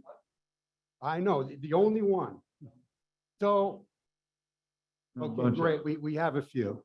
So most farmers here are white area farmers. We are forced to bear the complete burden, 100% of this depleted reservoir under our ground, okay? The people in the district don't. People in districts do not have an allocation for water. None of them. Okay, only we do. When I talked to staff about that, they told me, well, we don't have any jurisdiction over them, so there's nothing we can do. Well, you're never going to be able to find a solution to this problem if only half of the people or half of the farmland is being restricted, when the other half has no restrictions whatsoever. And that has to change. And again, what you've done, I mean, what's happened is, in essence, is you've been able to pick farmer against farmer. I've talked to people in the district. Many of them say they don't even use district water because it's cheaper to pump groundwater. Now, what's going on with that? I've noticed as I drive down the county, different roads in Madera County, I've been able to tell who was part of the district and who's not. You can tell by how they water, by how they irrigate. If there's excess water running down, you definitely know those are people in the district. When you see there are trees being pulled out or trees being ground up, used for pulp, you know those are people in the white area. There's a huge difference. The new plantings in Madera are all in district areas.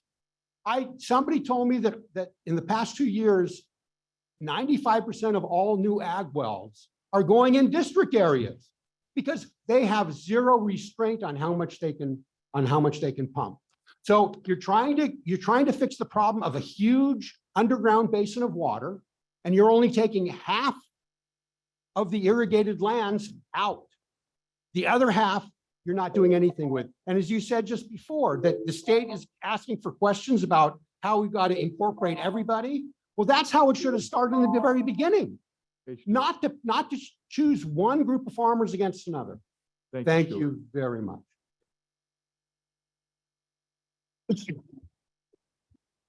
Good afternoon, Madeline Harris from Leadership Council. I wanted to actually comment around the 180-day correction period now that DWR has issued the incomplete decision. And I just wanted to say, we'd be happy to help facilitate community engagement opportunities with folks who rely on domestic wells and small water systems to discuss how we can improve the plan as DWR requested to better protect drinking water sources from groundwater levels decline. And consult with impacted communities about how best to protect the future of jobs and drinking water in Madera County.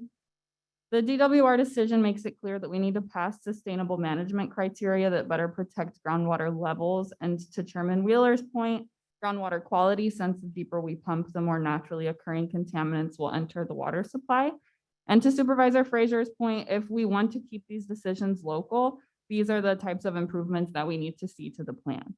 And, you know, I just want to say there are people in Madera County right now who don't have running water in their homes because there are, you know, gaps with what resources are available to folks. And there are lots of domestic wells, as we all know, going dry, and not everybody can afford to replace them. So I just want to remind all of you that these decisions are having, you know, real life impacts on people with regards to drinking water in their homes as well.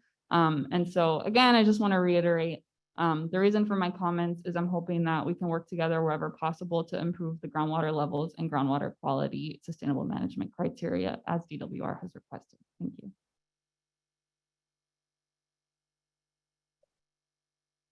Morning. Good afternoon, everybody. Kevin Herman, Specialty Crop Company. I'm here to thank you guys and Stephanie and staff for listening to us at the previous session.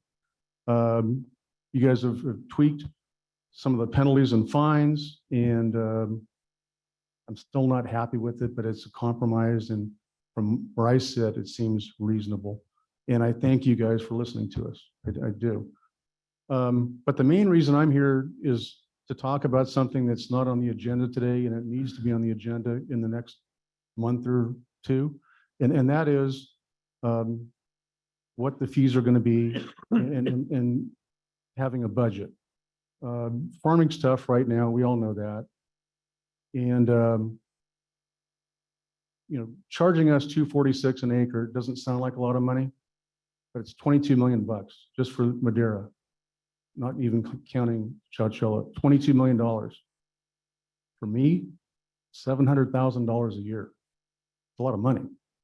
And I'm one of the guys that Tom talked about that planted part of the ranchos. I'm part of the problem, but I'm here to be the part of the solution, Tom. And I'm willing to put my money where my mouth is. But please, please, please, and this is the point of my message, don't go collecting money you don't need or have a use for. If you only need $5 million next year, assess us $5 million. Don't assess us $22 million. So agriculture, I think I can speak for all of us. We want to be part of the solution to fixing this. But once again, please only assess us what you need. Thank you. Thanks, Kevin.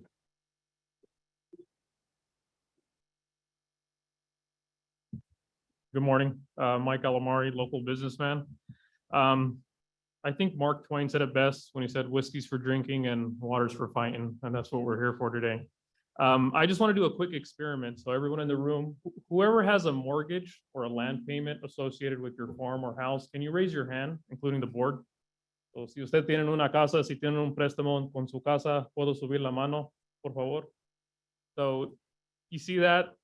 That's what makes the American economy what it is the fact that we can do an IOU, and we do have the respect for each other that if a bank loans us money or if someone loans us money, we're going to pay it back over time, whether it's a 15-year deal or a 30-year deal.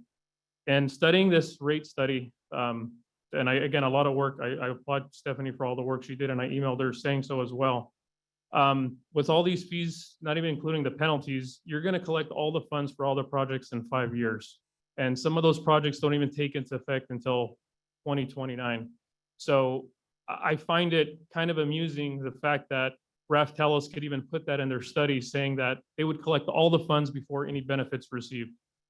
How can people afford that? That's not how things work. So again, I'm not even a farmer, but we want to be part of the solution too. We just don't want to be one-sided and go against these things. And then I think I'm the type of guy that reads signs, from God and from the man above. And I think the way it worked today and why we're here is DWR kicked this back. We have 6 months on the table.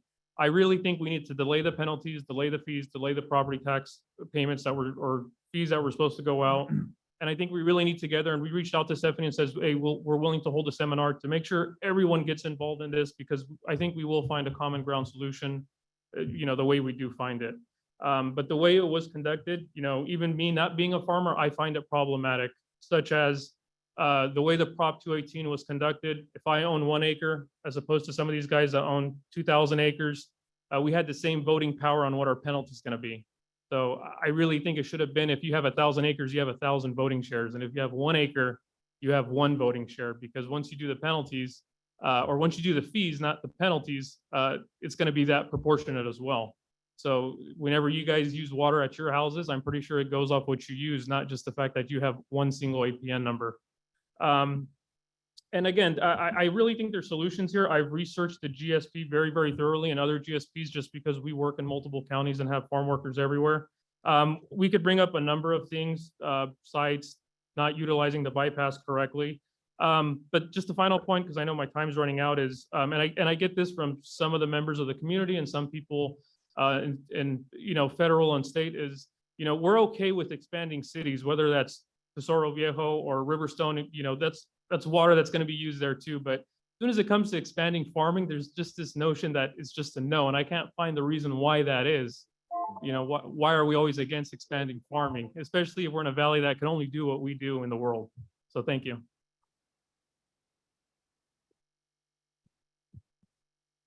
Good morning. My name is Michael Titus. I'm an attorney with the law firm of Wild, Carter, Tipton, and Fresno.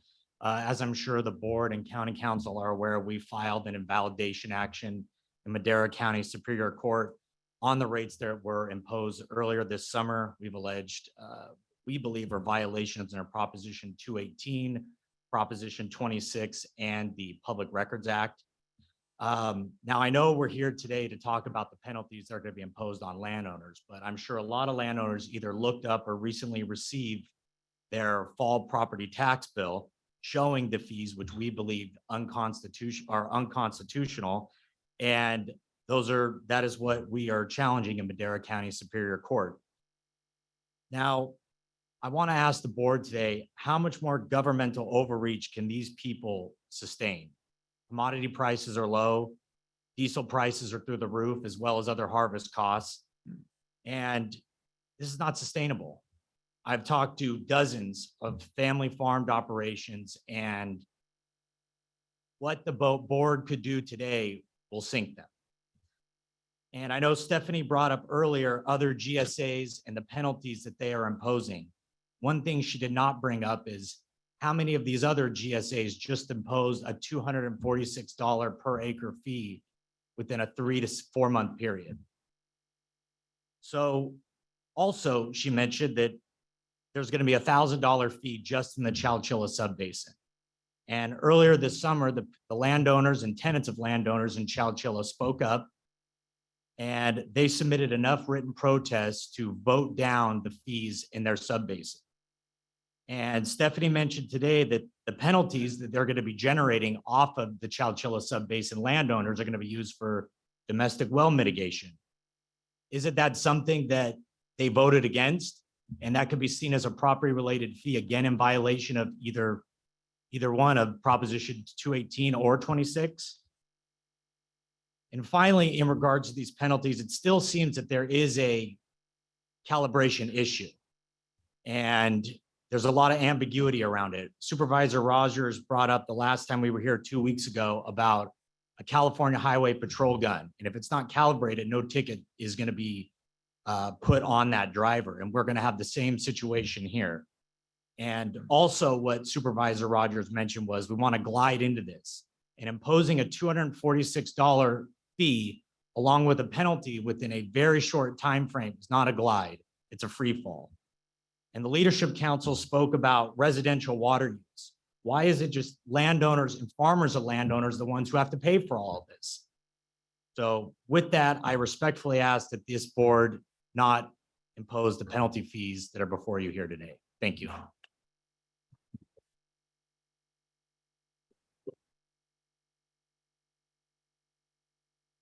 Good afternoon to the board. My name is Stephen Shahbazian, and I'm an attorney in Fresno County. And I do represent a land grower in this area who's also a relative of mine, actually. But I have an interest in this controversy. My family were farmers, raised in farmers in Fresno County for decades. My parents since World War II. My brothers and I still have 80 acres there that we have in almonds. If this assessment were, and the base assessment of $246 an acre were assessed against our 80 acres, it'd be over $17,000, which is about as much as I pay in property taxes and perhaps a little more. And it would provide no benefit to our property. It doesn't increase production, it doesn't reduce our costs, and it does not make any better use of our land. And we are also growers that use drip irrigation, which I'm now told is not as acceptable as flood irrigation, because flood irrigation, if used properly, helps recharge the groundwater. But before we start making decisions that are punitive in nature against these growers, I think you heard one gentleman say it's $700,000 a year. I don't care what his profit is, even in the best years, he cannot sustain that. You must consider a couple of matters. Number one, as I recall, the first graphic put up showed average annual volume of water dropping from 2040 to 2090. In my business, as a lawyer, a judge might say to me, Mr. Shahbazian, that's speculation. What is the weather pattern going to be between now and 2040? Will it always be the same weather pattern? Will we have no years like 2017, which was one of the highest rainfall totals the state has ever seen, and almost destroyed Oroville Dam? 2 or 3 of those years, and we'll not be here talking about that. We're talking about building more dams. But you'd be extracting water, not water. You'd be extracting money from farmers for projections that may not come true. Number two, Proposition 218 in the Groundwater Sustainability Plan is to raise money for projects for, the term is groundwater stabilization. What I've heard so far from talking to members, and Mr. Titus, who's an attorney also who I work with on this, there are 0 projects under the Groundwater Stabilization Plan that have been engineered or obviously approved. So you're collecting money in advance of the use of it, or even the projected use of it. What is the purpose of collecting the money other than to bank it and perhaps pay staff and do more studies? So you should not be collecting money. You can call it an assessment. I call it a tax. There's no foundational difference between an assessment and a tax when you extract it from the grower. And finally, if you are trying to recharge the groundwater base, which is a reasonable project, as Mr. Titus noted, and I noted, you must do so in a complete social and population process. You can't say these people have to pay more to do this, but the rest of Madera County doesn't. Every other person in Madera County, landowner, homeowner, business owner, processing plant, everybody that has land has to pay if you're going to do this. Finally, I would say, and I would advise my clients, all of them, make a run to the county assessor's office if you guys pass this, because I'd like to have my reassessments done. Take my property down from 20 or 30 or 40,000 an acre to try land farming, $300 or $400 an acre. That's what the county would get. And that would be a direct impact on the county's social services, fire and police protection. But let's consider all the expansiveness of what we're doing and table this matter for now. Thank you.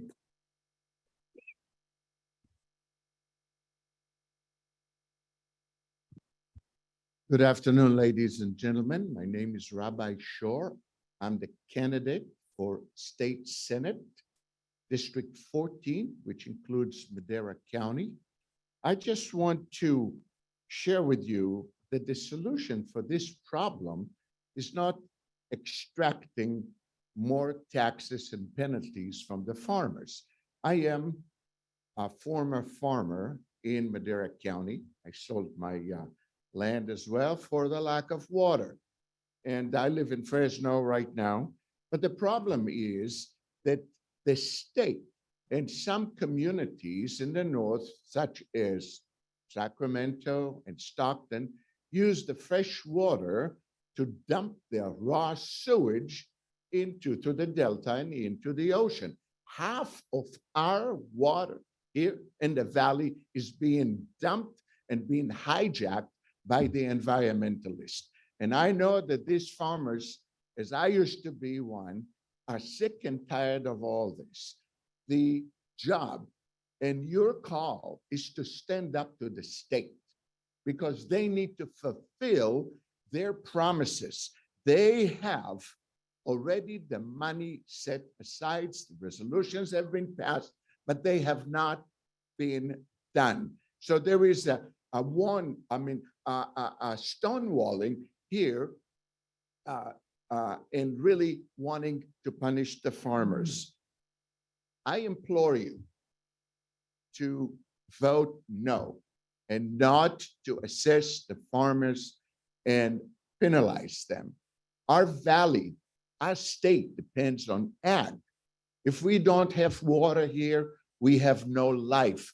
These wonderful generations of farmers have been working hard. It's not me. No, you got a minute. Yeah. There's a Being mistake. too But soon. anyway, they do not pop the water and build huge Olympic swimming pool. They use it in order to grow food for us. This is a national security problem. It's not the Madera County. And I tell you, I have family members that escaped communism that live in Israel right now, where I was born and raised, and they have experienced awful time. The idea is that there are solutions, and I promise to work with you and the farmers to stand up to all these greens and environmentals and all this, as we say, Michiganders, because they want to kill the farms. And once they kill the farm, they kill California. This is the heart of the state. Thank you very much.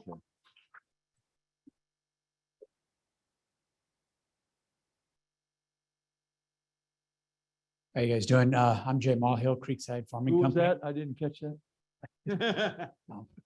So Jay Mahil, Creekside Farming Company. I'm here as representative of the Chowchilla Growers Group to give you guys an update where we're at on everything. I know last week we gave a little update. So as of right now, we've formed our corporation. So corporation's up and running. Chowchilla Sub-Basin Growers Group is our name of our group.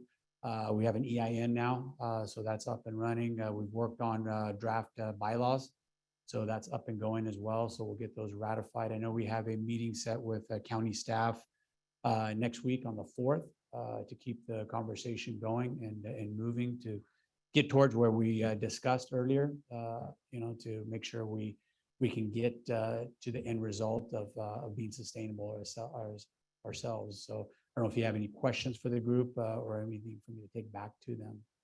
What was the name of it? I didn't catch that. Chowchilla Sub-Basin Growers. Congratulations, Jay, on moving that forward, because it's so important that you guys are on board to govern yourselves. And I would that all of Madera County followed that premise. I mean, I'd rather have you guys taking care of it than this board having to deal with it, or this, especially the state of California. All right. Thank you. Thank you. And then on a side note, as a grower, let's take a little bit of time. I think we should hold off on this penalty phase of it. I mean, we have 6 months. DWR didn't accept our GSP, so we have time to, I think about this and figure out some other options. I think just like anything else, I think we as growers need time to unwind and kind of figure out, decisions to be made for next year's farming operation. We can't just abruptly say, pull the plug and walk away from everything. So I think as growers, if we have a little time to make decisions with you as a board, we can then start making decisions on our farming side of it as well to see what we need to let lay idle or how to start unwinding that instead of just pulling the plug on it abruptly. So I urge you, just like everyone else here, to maybe pump the brakes on deciding on penalties as of right now. I think something needs to be done. I think we all agree on that. So I just think we need a little bit of time. And now that the state's given us 6 months to reassess everything, I think this is the ideal time to look at that and work at that. So thank you. Thank you, Jay.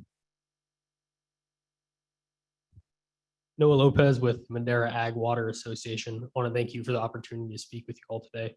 So my comments are going to be regarding paragraph 2 of item 7 of the resolutions before you. MAWA strongly supports the inclusion of meters as an alternative measurement method in the resolutions. However, we do request that the board consider the following 2 concerns.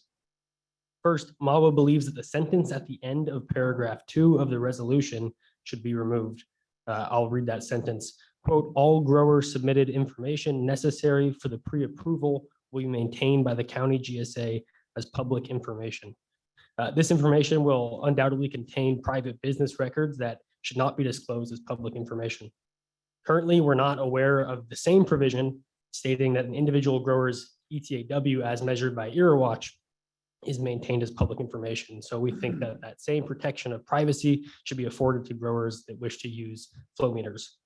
And to the extent that this is a reflection of the Public Records Act, the act speaks for itself and does not need to be restated in this resolution. My second comment is regarding paragraph 2C. The resolutions should be modified to allow meter calibration reports and field flow tests, not only from the county GSA approved vendors, but also from qualified individuals, which are identified in the State Water Resource Control Board's surface water measurement and reporting regulations. And those regulations are cited in the letter we submitted to your board. So this would include California registered engineers, as well as licensed well drilling and machinery pumps contractors. And essentially, it would allow growers more options for meter calibration beyond the limited vendors which responded to your county's RFQ. And while also ensuring that these vendors would be qualified to make the assessment on the flow meters. So while we would like to see these two issues addressed before any action is taken on the resolutions before you today. Thank you.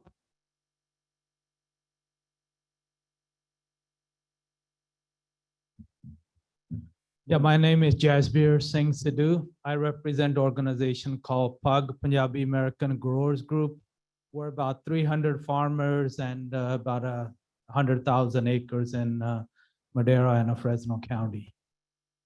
So I think listening to a lot of people, this is my second trip here, is I think you should truly listen to people who elected you, who put you there in those seats. What David said is absolutely correct. And I think holding off on a lot of the fees and fines make perfect sense. I mean, there is no doubt we have water issue, it's crisis. The question is, how do we go about solving them? And the key challenges are, I mean, if it's a national security issue, federal kicks the can, comes to Sacramento, Sacramento kicks it to GSA, to you guys, and the pie is only so big and you're gonna cut it. So what's the real vision? What happens if it doesn't rain in next 10 years? Are you gonna basically shut down all the farms here?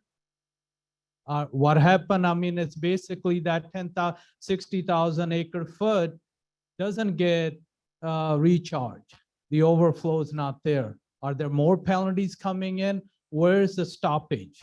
So I think if there are drastic times, there are issues, there are solutions countries have found. Cloud seeding is one of them.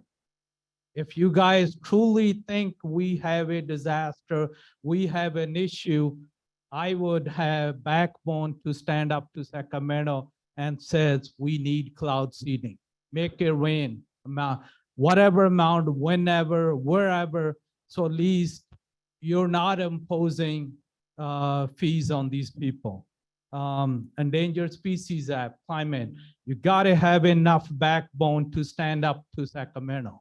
If you don't, there are plenty of farmers here who would help you. France has done rallies. Do you want us to go and do that in Sacramento, camp out until somebody listens to you, not turn their backs on you? So a lot of this is, we really, I think needs to look at it. Every discussion we're having is a very near short term. Your meters don't work. I mean, you talk about domestic wells. If Tom truly thinks there's nitrates and lead, are you gonna put people in body bags and basically start counting how many are gonna die every month? So I think you really need to sit back, look at a bigger view, have a vision that basically go off and address this very big issue in a fundamental way. I don't think you could do it yourself. You need Sacramento, you need people. People are here to support you.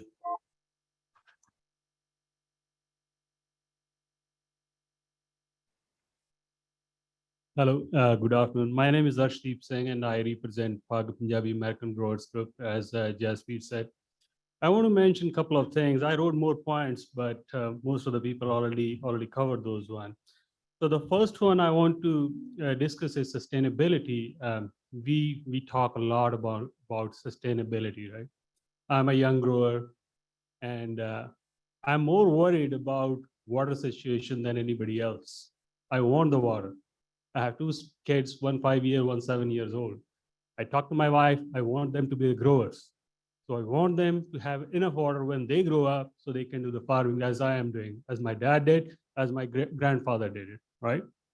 So, but the point I'm trying to make here is sustainability cannot be on one side. If these fees, these taxes, which is increasing every day, is not sustainable for me to do the farming, then I'll be out of business very soon, like most of the other people around here, right? We are not a big farmer, I'm a small grower. The last point I want to mention is Robert mentioned about the bank account. Yes, I have a bank account and I cannot run over it. If I do, the bank charges me the penalties and everything else, right? So I keep a really close eye on my bank account. So I only pull whatever I have it. Same situation is with the water. But the point we are all missing is there is a way to put money into the bank account. What are we doing to put in money into our bank account, which is our water? All the things we are talking about here is basically telling us cuts, cuts, cuts, right? And the fines, everything is on the demand side. Tell me one project which was done on the supply side of the water in the last 20 years. Nothing. So what I want you guys to do is, we live in a democratic setup. We don't live in a monarchy anymore. If something which we don't agree, we can push it back. And whatever you guys need from us, we are behind with you. We are right behind you. We'll push it back. But we cannot accept all these things which is not even feasible for us. That's all I want to say. Thank you very much. Thank you.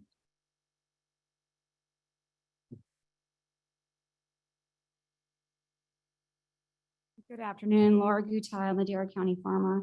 Last time I was here, I mentioned that I am a 4th-generation farmer and most likely the last farmer on my side of the family. Even though I do have a daughter, she is sort of interested, but I don't think that the farm is going to be around for her. I wanted to echo, I believe it was Mr. Kevin Herman's, and thanking Stephanie Anagnoson and her staff for taking suggestions and going back to doing a little more research into the metering as an alternative. But I wanted to kind of combine a couple of issues that has been kind of rolling around in my brain the last couple of weeks. And Chairman Wheeler, you had mentioned it last time, and you also mentioned it today, about the 40,000 acres that was converted into orchards and almonds and pistachios. And that may have been a mistake. I wanted to kind of also, think about what about all the acres that were converted into these micro cities with a starting home price of a minimum of $250,000. And to bring that back to what were the issue at hand, we're showing empathy for these farmers and ranchers and their employees, as well as the companies that support us, the feed stores, the pump companies, and et cetera, processing plants. And all of those employees are lower income employees. Where are they going to live? We heard earlier about 5 disadvantaged communities and what their top 5 or top 4 issues are. Number 1 was sewer and water. While you're leveraging these fees to wide area growers, you also need to take a look at what are we doing building micro cities with no benefit that I mean very little benefit anyway, because it benefits the higher middle class to live there because they're the better schools, they're the better everything, but nothing for our employees. Just something to consider, some thoughts that I had. Thank you for your time. I appreciate it. Thank you, Laura. Hi there. My name is Larkin Harman. I'm from Road 1, Los Palos, Madera County. I'm a 3rd-generation farmer, and my family's actually been on the same ground for the last 80 years. I'd like to say that I don't think that we're ready to implement the penalty phase yet. I can give you a couple examples. I went ahead and dry land a lot of wheat this year, like Mr. Poythress. I took a couple acres out of production. When I say a couple acres, I mean a couple hundred acres. And with record wheat prices this year, I lost a lot of money by believing that we were going to implement penalties and you guys were serious about the allocations this year. Having said that, Erie Watch also allocated me 16 inches of water irrigated on my dry land wheat. So the reason that I say that we should not be implementing penalties yet is because we don't have a good measurement tool. We've talked about how complex meters are to install. And if you noticed on some of the diagrams that were shown in the Fresno State presentation, you know, there's a certain amount of space a lot of times between your well and where it has to go into the ground or into your standpipe. There's not always that room there for that. And so, you know, it's quite expensive to rework your irrigation systems to put the meters in properly, and that costs a lot of money. I offer a solution, an alternative. I've offered it to Stephanie many times. There's companies out there that will jive a 3-point pump test with your PG&E records, and they're very, very accurate.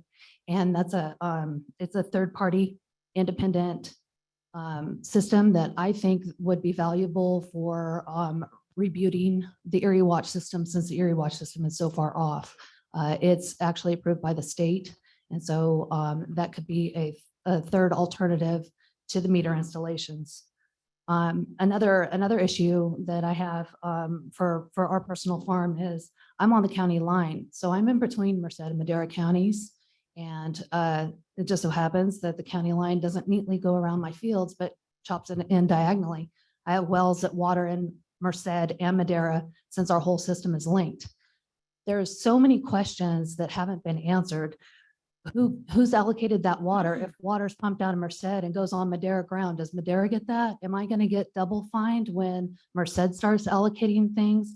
There's a lot of questions that haven't been answered on the ground floor yet, and you guys are going straight to the penalty phase. I think that we need to work on the more carrot approach to things. Let's work on the water market. Let's work on how, you know, us growers can work within ourselves and, you know, try and trade water. Maybe there's some people that are ready to retire. I'm not. I'm worried about my retirement. I've hopefully got another 25 years left to go, and employees that come to me on the 1st and the 15th, you know, and I'm loyal to them. I'm just saying that we've got a lot of other questions to answer on the logistics of all of this stuff way before we get to the penalty phase. Thank you. We're gonna. I'll let you three go, and then we're gonna break for lunch. Thank you. Good. And board, Mark Peters, grower, Madera County. Appreciate your time. I think we all need to ask ourselves, why are we taking the lead in having the highest rates and fees, as opposed to why aren't we in the middle of the pack? And I wasn't at the last meeting. I watched the video, scintillating conversation. But Jim Maxwell said, and I want to quote, that the Madera White area is the most burdensome of all 8 counties and all the GSAs in which we farm. So we are the most burdensome. We are the ones that are going to lose our farms first. We're going to lose all the jobs in the room because we're out in front. We need to be in the middle of the pack. That's the most important thing here. By the way, it's hard to separate the rates and the penalties. There's many people in here, including me, that want to talk about the rates. Okay, but I understand it because they all combine together out of the farmer's pocket. Stephanie said in her presentation, the best recharge, she didn't use these words, is the grassroots recharge, the ones that the farmers do. Well, you know that in what we're paying for are 5 recharge projects. This is a page from Stephanie's December 7th presentation last year, totaling $185 million. And we're paying for that right now when the best recharge is the grassroots recharge that farmers do. We need to think about this differently. The second thing is sites. There is not a grower in Madera County that I know, maybe you know some, that believe that sites is going to happen. And yet we're being charged for sites reservoir. So you start to get my drift. Let me just go quickly to the 5 recommendations that I have. Number 1, ask staff to come back to you with a better understanding of all the local GSAs and all the local counties and combine both rates and fees so that you better understand whether we're leading the pack or not. We're leading the pack. Number 2, do an economic impact analysis on the grower. Now, this was something that was discussed in March. David, you were an advocate. I have not seen an economic impact report done. I get the gist. I know what it's going to feel like because you've heard enough complaining. That's number 2. Just because I'm watching my clock, I'll keep going. Get growers involved. Right now, it's being assigned to growers, but grassroots starts with the growers. We had a lot of time in 2019 to talk about what we needed. We're not talking about the fees that are being imposed. Get growers involved. Number 3. You already did 3. Number 4, thank you, thank you. Number 4, retract your previous vote on the new rates. You have the ability to retract the vote. Heck, there's a lawsuit out there anyway. Retract it and start getting the growers involved so that we cannot come up with reasonable rates. And number 5, delay making a decision on the penalties. Look, we've already got 6 months now because of what the state has said to us.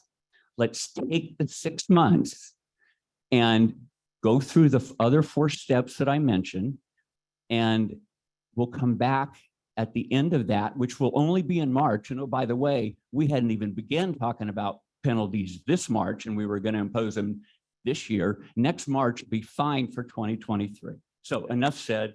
If you want the written recommendations, I can give them to you. I have.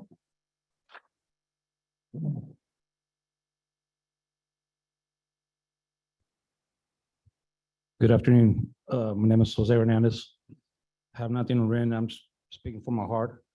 I'm a farmer, crop consultant, Fresno, Merced, and Madera County. Besides the growers getting hurt, us getting hurt on this penalties, which it doesn't make sense. They're not the only ones getting hurt. These growers, they got hundreds, dozens, thousands of employees. They're going to lose their jobs. What's going to cause? Unemployment. Who's going to hurt? The families, the kids, their education. And please consider this. That's all I have. Thank you.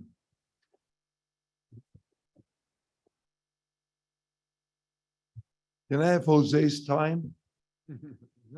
No, You're no gonna take it way. anyway, Ralph. They do that in Congress. Hey, it's picking right now. Keep talking. Well, first thing I'd like to say is that our community lost a farmer and it hasn't been mentioned.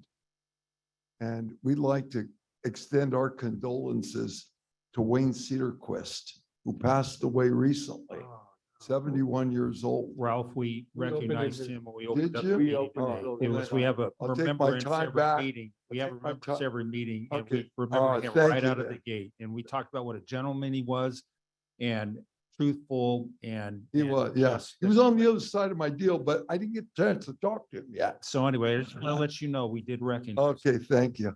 Well, we'll start again at 3 minutes, so I could. No, you had 10 seconds already. Cut him off. Let me tell you something. A lot was already said. All right. And I've said it many times. The projects are hocus pocus, sites, reservoirs, hocus pocus. Recharge can be done without spending multi-millions of dollars. All right. Land repurposing, that's a whole different subject. All right. The thing of it is this. This county has been turned against itself. It's an ugly thing to see when on purpose, by design, it has been divided. Farmers have been divided one against the other. There's a saying in the Bible that says, a house divided against itself shall not stand. That's the plan. That's the plan that we have here, because they want to retire 1 million acres of farmland from the San Joaquin Valley. And how are they going to do that? They have to have farmers take a position where they let other farmers go broke. That's not right. That's just evil. All right. The other thing is this. You're talking, the state, this, I'm not supposed to point, the state, you're saying we can't do anything of the state. Well, you're just the ones that are, the state are using to put all these people out of work. So you're like a functioning agent of the state. What we need to do is push back against the state, and we need more surface water to put into the ground, and that hasn't been happening. Your bank account illustration, you know, you could have a lot of money in the bank, but if somebody else gets your checkbook and starts writing things on it, you might have no money in the bank. And that's what's happening in this county. You guys are putting on penalties and fees that are going to be much more drastic than the shortage of water that's being used. All right. You are the ones that are creating a drought. You're creating the drought in everybody's economic situation. One thing that I think we need to do is we have 6 months now because this thing didn't work. We need to bring together all of the different GSAs in the area because they all pump water, and eventually they're going to all come into it anyways, and they're going to be penalized. So let's get them all here because it's very discriminatory to take all of the pain out of one area. And I've got to tell you, I've got more land in the MID than I do in the white area, but it's not right. It's not right. And that's why this room isn't filled with all kinds of farmers, but they need to be here because a straw in the ground is a straw in the ground. All right. But what we need to do is put more water on the ground. We have to push back, and we need to unite with people in the municipalities to push back against Sacramento, be more demanding of what we absolutely have to have.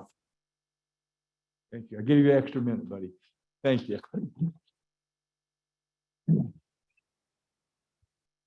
Is there any online comments? Two? Okay, we'll do them right now. Go ahead, Sue.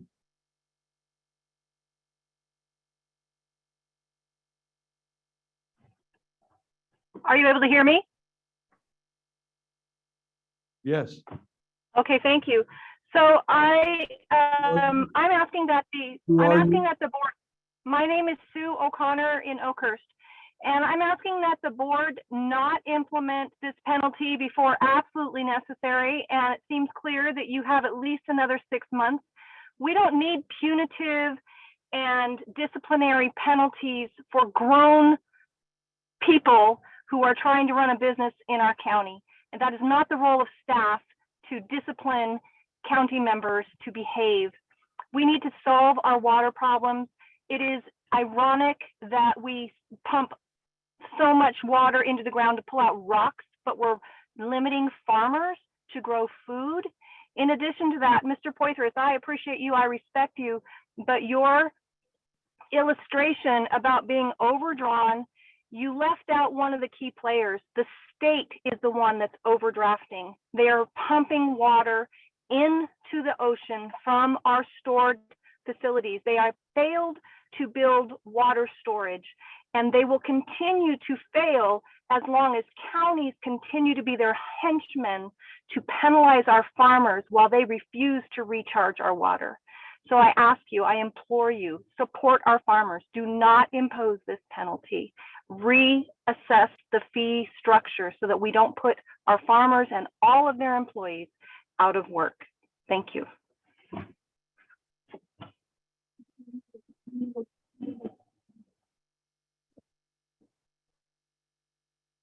Go ahead, Jack Rice.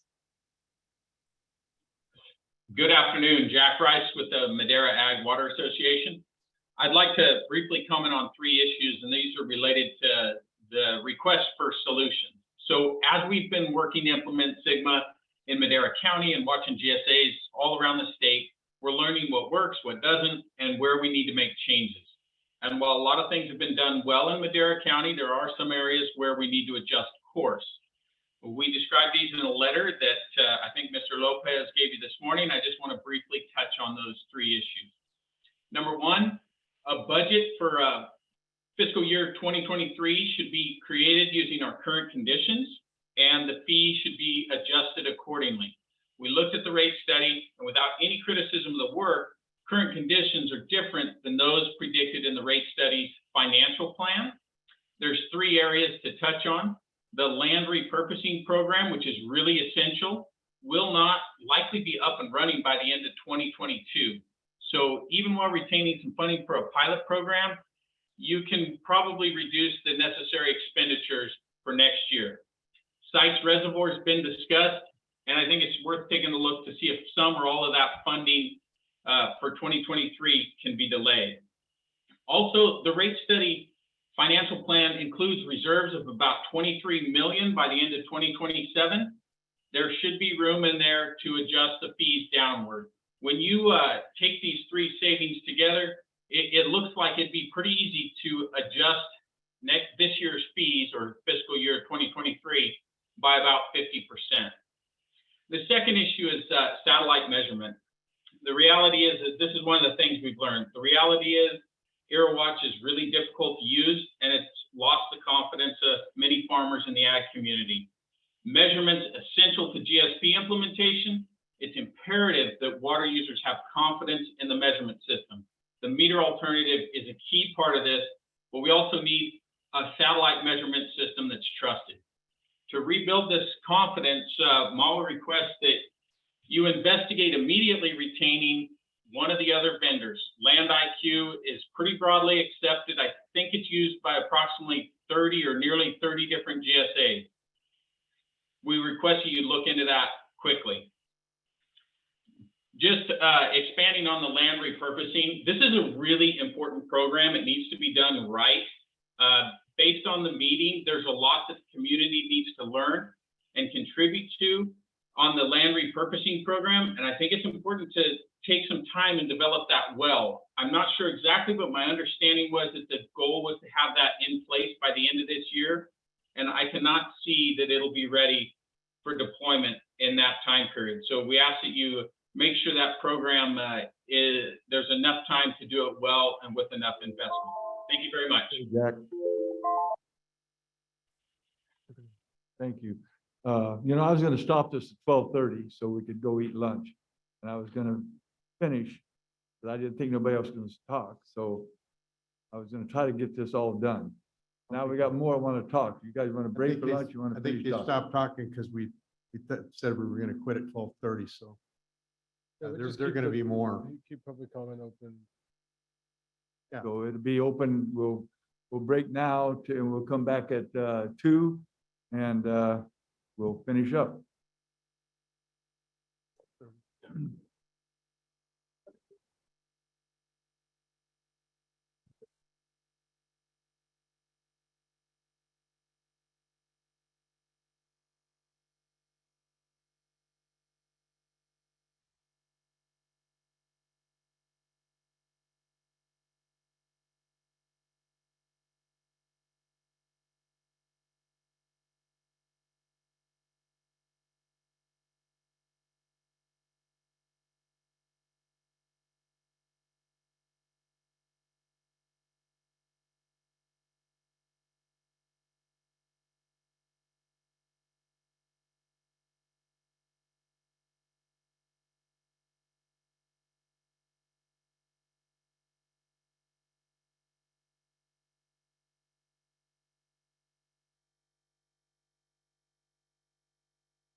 public hearing. And we had a couple more people that wanted to talk. Mark, you already talked, so the other ones get first. Oh, you haven't talked on this, have you? Oh, okay. They might counter talk to you. No, if you sign up, go ahead. No, you can. No, you. Rock, paper, scissors. Yeah. You want to? No. I up next. Okay, you're done. Tom, they don't even have the clock going yet. So anyway, if I get started now before the clock starts, I get 4 minutes. Yeah. Anyway, I'm Mark Toole and I'm from Madera County and I know all but one, but I've met her and I forgot to say hi, Jay. Anyway, I'd like to, and I've got to read it. So I'd like to make a suggestion that the Board of Supervisors have an opportunity to unite the county. We need to take advantage of the time that's on our side and not do anything in haste that is punitive. We need to pull together a committee of people that want to come up with solutions for the entire county, not just portions of the county. Then we can come back maybe sometime after the holidays that's coming up and present the options. So please, postpone the date till after the holidays. Let's get people together and try to bring solutions to the board. Thank you. Thank you, Mark.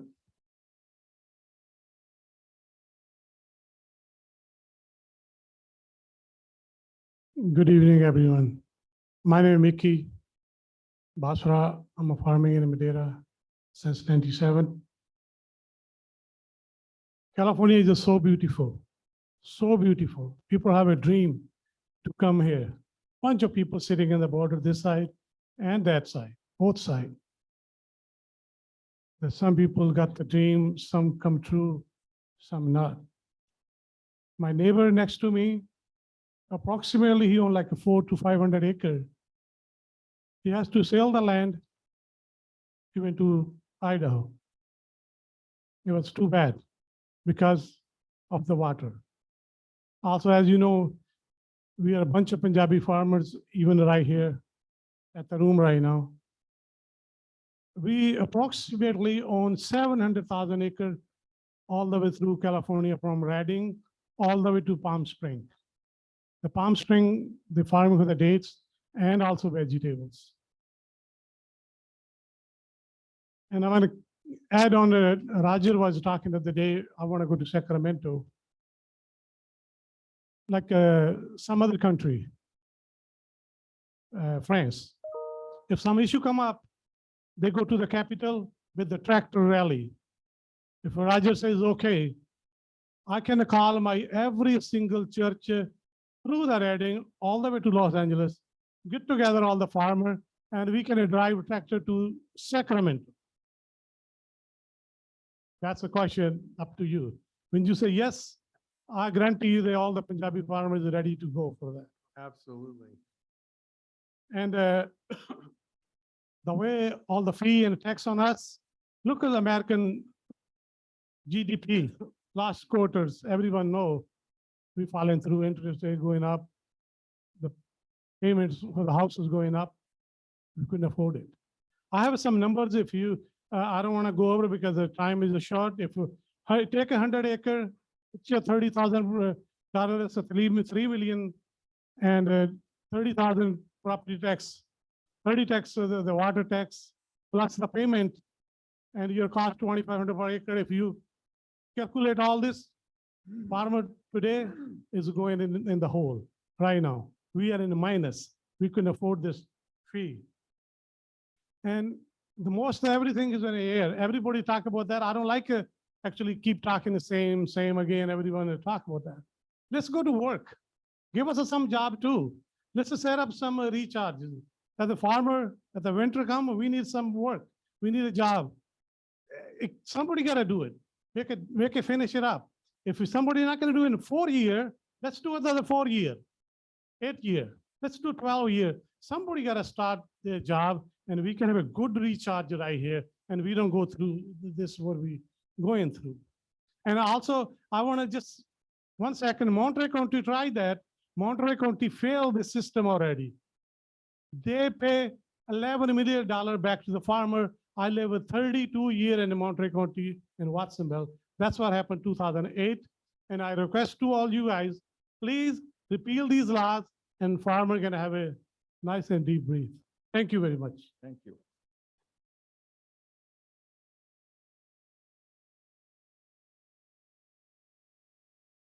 My name is Makoun Singh. I am a farmer in Madera County. And I have few things to say and some suggestions also. The very first thing I will say that water level is falling everywhere, all over the globe. It's not only this San Joaquin Valley or Central Valley problem. And if it's all over the world, then federal government, state government should come forward for these funds, not farmers only. Penalizing the farmers is big unjust with the farmers. Farmers produce the food and everybody eats food. And at the same time, this greenery is because of water. And greenery causes oxygen, produces oxygen and reduces carbon dioxide content also. And if there is no greenery, we will be losing oxygen also, and it will be hard to breathe. You can see, you can imagine it. And at the same time, if we can help other countries with money, and why not our countries? The government is of the people, for the people, and by the people. And these people of the American citizens, they vote for the government, not Pakistan or China or any other country. If we don't think of our people over here in California or in America, and why we are helping the other countries with money? And I think I request you to talk to your state legislatures or the politicians, and then they should talk to the federal government so that they fund all this and not the farmers. Farmers are not to be, farmers think very much injustice that they are to be penalized only this area. And farmer doesn't waste any water. All that water farmer uses goes to the trees or the crops, and then some of it goes down and some of it evaporates and keeps our atmosphere moisture that we breathe. If moisture is no moisture in the atmosphere, we cannot breathe. It will be hard. And farmer water never wasted. We don't sell water. Farmer doesn't sell water to Pakistan or to other country or Mexico. Farmer uses water for the farms, for his fields, for his crop. So that's what I want to say. I don't want to take too much time. Think it over. I have so many things, so many other things also to say in this favor that farmers should not be penalized. It is big unjust with the farmers only, because other people who use water, that water is all wasted. Our home, but whatever water we use at home, that's wasted. Farm water is never wasted. No way, even a single drop is not wasted. So, okay, think it over. Farmers should not be penalized for this. Only farmers, okay? That's all. Thank you very much. Thank you.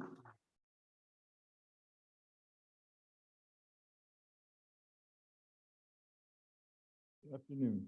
Good afternoon. My name is Mark Nakata. I'm with the California United Water Coalition. I've actually been to 3 of these meetings, and I have so far avoided coming up here. But I couldn't stand it anymore. I'll tell you why. Because, and even though I don't know any of you, I just met Mr. Rogers after the last meeting. So I have nothing against any of you to start with. But I watched that June 21st meeting after having attended that meeting. And what came out of you guys that day is totally in contrast to what you said today.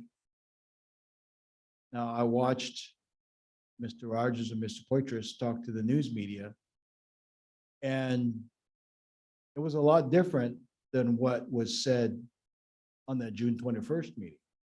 And I invited the news media to watch it so they could see the difference. Now, That said, I'm hopeful, very hopeful, that we can come together and find solutions. Because the only way any of this gets solved is by coming up with common sense solutions to these issues. It offends me when I hear you guys talk and I see that you're not pushing back against the entity that's the biggest part of our problem, and that is the state. As I'm sure you're all aware, and I know, Mr. Rogers, you've talked about this before, is that the state is an entity that's hard to deal with. When you're by yourself, it is hard. We, in our coalition, are uniting with other farm groups around the valley, around the state, and with a lot of irrigation and water districts in Southern California. And as we go forward, you'll hear from all of us. But I will tell you that for today, I'm a little bit encouraged if what you guys said in your comments earlier and what you guys said on the news media, if in fact that's how you really feel, you're going to have the opportunity to show that, because it's about what you do, not what you say. And I hope that going forward, we can work together, because I'll tell you what, as we grow and as we talk to growers all over Madera County, I've heard a lot of really good ideas, and I've heard a lot of growers who are actually wanting to help solve the problem. So I'm hopeful that we can work together going forward. Thank you, Mark. Thank you.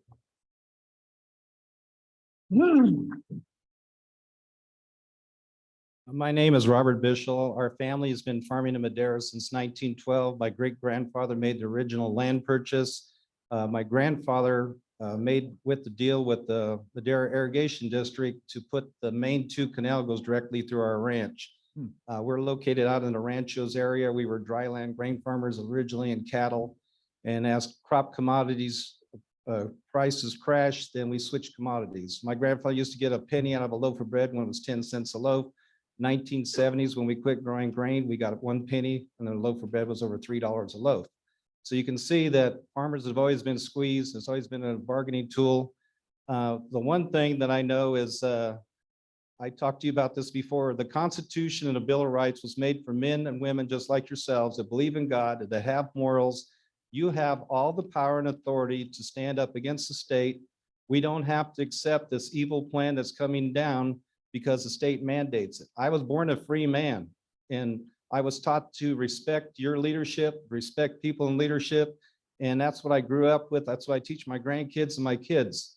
So the battle right now is not amongst us and you and city people. The battle we're having right now is good versus evil. If we take the next 6 months and we all come together with the things that we know, then we can hammer out a plan. For instance, we feed 1/7 the world of San Joaquin Valley in California. We're under the microscope. Everybody that's in the farming industry knows that we can't do anything without an inspector coming and watching over our shoulder. So we have the most critical business in California of anybody in the world, but yet we sell in the free market for the same price as everybody else. It's not an even playing field. If you take 1 million acres out and you put the whole burden on white land, I own white land and I own ditch property. I've been trying to get into the ditch district for a long time. Okay, they said everything's on hold. They fill out our paper application, nothing happens. So this year we got 1 month of water.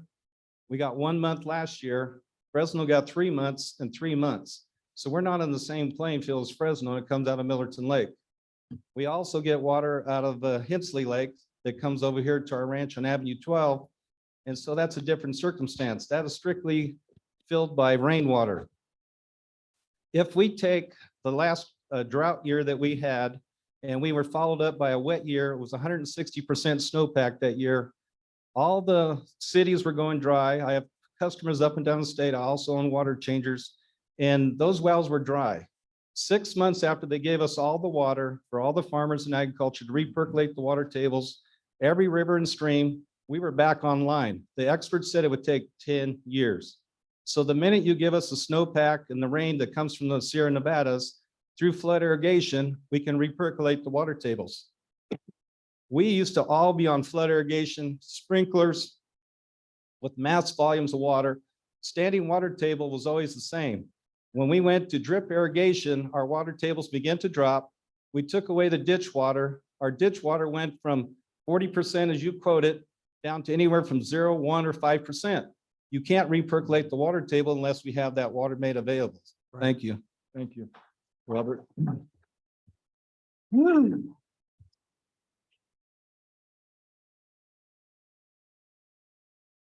My name's Haig Der Torossan, and I like to kind of bring back, I come from the old generation, and there's generations beyond me that I seen how things were solved during that time. They won't waste no time. Things would get solved. And what I'm seeing here, them people had grit. They had real grit.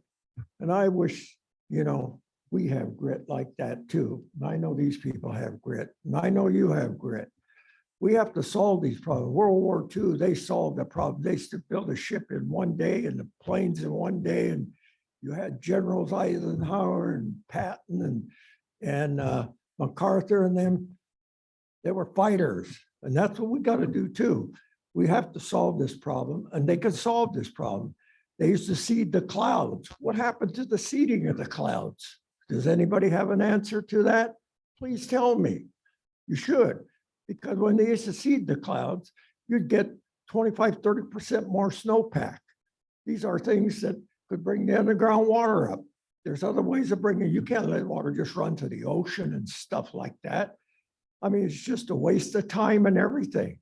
You know, like I said last time, I lost 5 crops. That was penalties. I called it penalty. A hail came, took the crop off my place. Boy, it looks bad when you see all your vines, all the green on the ground. You know, your bunches are on the ground. Then pretty soon the following year, 1 year and 5 days later, a frost came after Easter. Usually frost don't come after Easter. The shoots are this long. You know why I had a frost? Because I didn't put water every 4 rows and bring the temperature up at least 4 or 5 degrees. Everybody that did that saved their crop. That year I was down in Thermal and Indio and down there setting up a packing house for shipping grapes. And I wasn't here. My brother-in-law walks through the field, says, calls my wife up, where's Haig? He's down in Indio. Does he know the frost last night? Did he get the water in there? And he said, no, he's down there. She went to put the hose on a piece of ice, came a black frost, what they call black frost. These people know that, what black frost is. And them shoots were that long. And I came back home with a spotlight at night, made it back. No crop, it was all gone. And what do? 2 years, you got to fight back.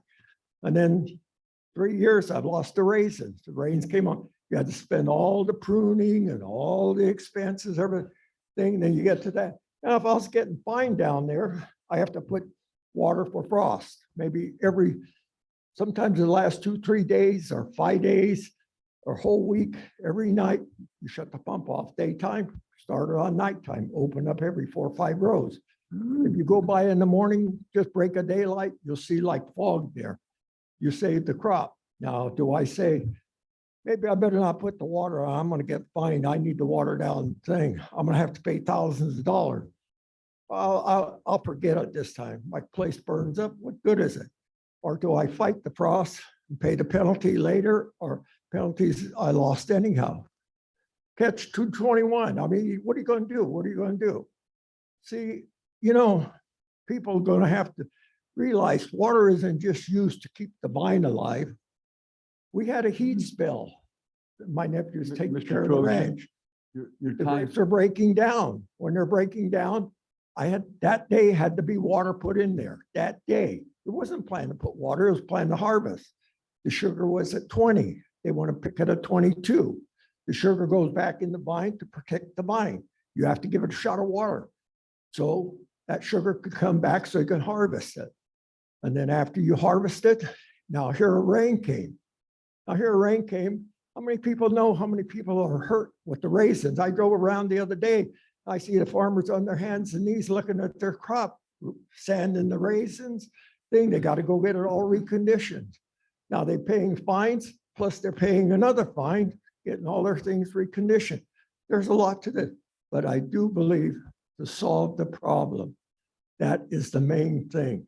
Let's get Sacramento and the politicians there, the bureaucrats run that. They're the ones writing the rules. You're way over 3 minutes, buddy. Oh, I'm sorry. That's okay. Okay. We just, Okay, I'll say one thing. okay. I'll say, please, the board, join these people, have grits with them. And I hope we can even convince Stephanie to join them too. Thank you for Okay, listening. thanks. God bless everybody here. Thank you, Mr. Torossan.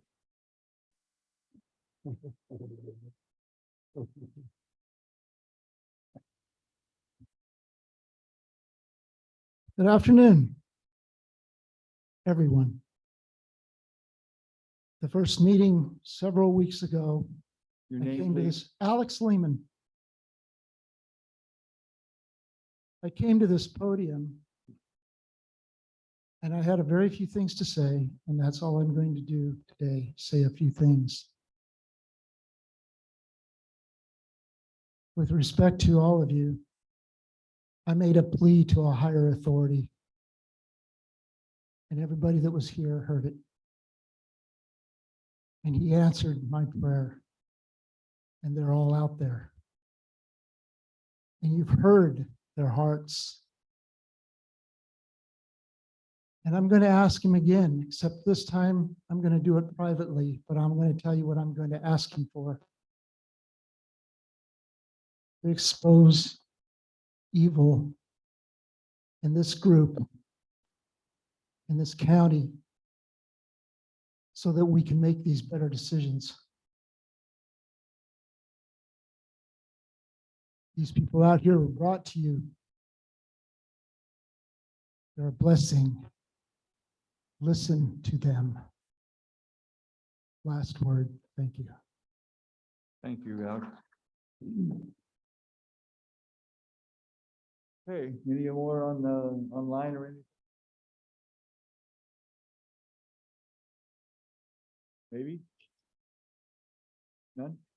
Okay, I'm going to close the public hearing.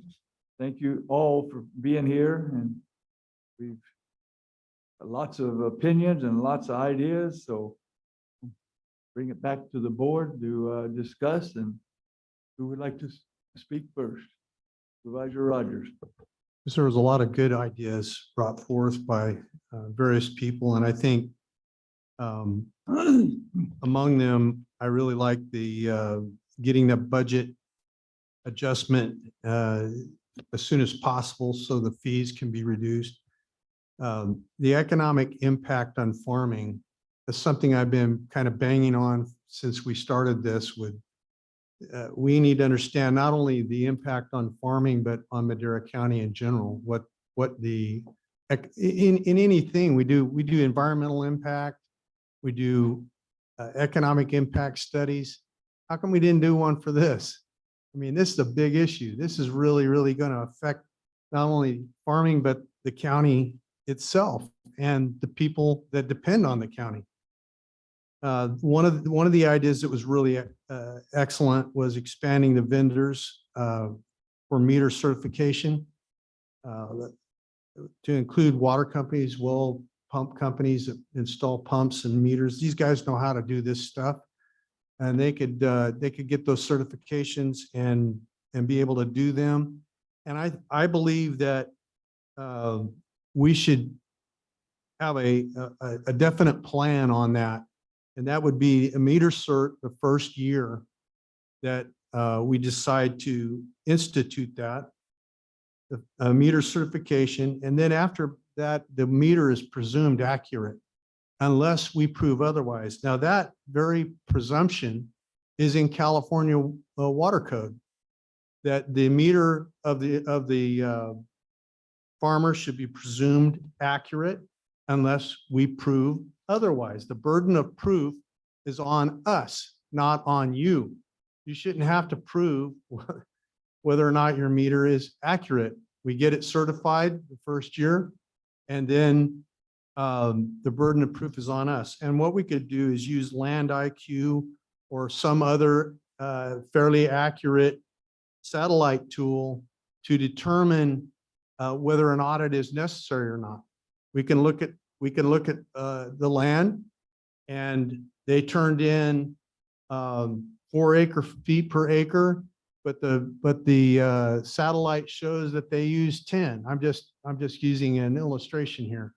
Oh, we better go look at that, and we better audit that report, because that doesn't look right. That something's wrong. So the burden of proof should be on us, not on you. And the law always, under the Constitution, the law always sides with the defendant in the presumption of innocence. And the burden of proof is on the enforcer of the law, not on the innocent. Am I right, counselor? In a court of law. Anyway, I don't Yes. expect an answer, but In criminal court of in law, criminal court of yes. law. Yes, thank you. Anyway, then also along the way, I feel that we need to focus on what we already have, not on what we don't have. And I've made that statement multiple times throughout this process. What we don't have is going to cost a lot of money. $180 million. What we do have are thousands of acres that we know can percolate, that can recharge. And we've seen it done. We've seen it done on smaller acreages. 600 acres, 60,000 acre feet in 1 year. What somebody just said at the podium just a little bit ago, what they thought would take 10 years took 1 year. You know, sometimes we're not always on it. And we've got to give ourselves a chance. So, but let's focus on what we already have, not on what we don't have. And there are a lot of other things that we could talk about, but I believe that before fees or before penalties can be imposed at all, there has to be an accurate measurement and a certified measurement. You cannot do that. I think we're getting the cart before the horse. We're moving too fast if we're out in front of everybody else. I think we can brag about being out in front. This is not a race to the bottom, folks. And that's what'll happen if we move too quick. As I said, I'll just repeat that little phrase. If we move with haste, we'll lay this land waste. Let's think about that. Let's move a little slower. I think we need time. We need to glide to the solution, not dive. Thank you. Brett? I'm just going to say a couple things. And thank you, Laura, about bringing up the micro cities. When we passed those years ago now, they had to have water balance. If they pulled 1 gallon out of the ground, they had to replace it. I know Riverstone bought, I only had acre-feet from Kern County. It's shipped here. They fallowed 3,000 acres. Carol, I forgot how they done theirs, but they've got theirs all done. I know they got sued for their water rights on the San Joaquin River, and they won. But we made sure they all had water balance. Otherwise, they didn't get approved. And another person was going to do, I won't mention the names, they come back 5 times, try to get us to pass it. And they couldn't get the water balance, so it's still not being done. And this whole board has been adamant about that.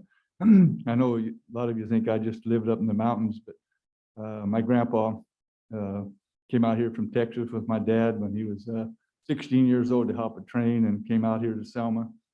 And my grandpa rented at first 80 acres on the corner of Manning and McCall, grew peaches and raisins until he died in 93 years old.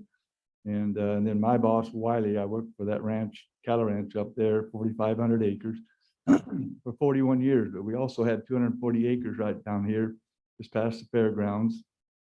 And we had a section of land out here on the west side that we had from our pasture. We had peaches on that 240 acres. Hilton, I think, was the guy we bought it from. And after about 4 or 5 years of doing peaches, we pulled them all out and put pasture, and then we actually grew some alfalfa there.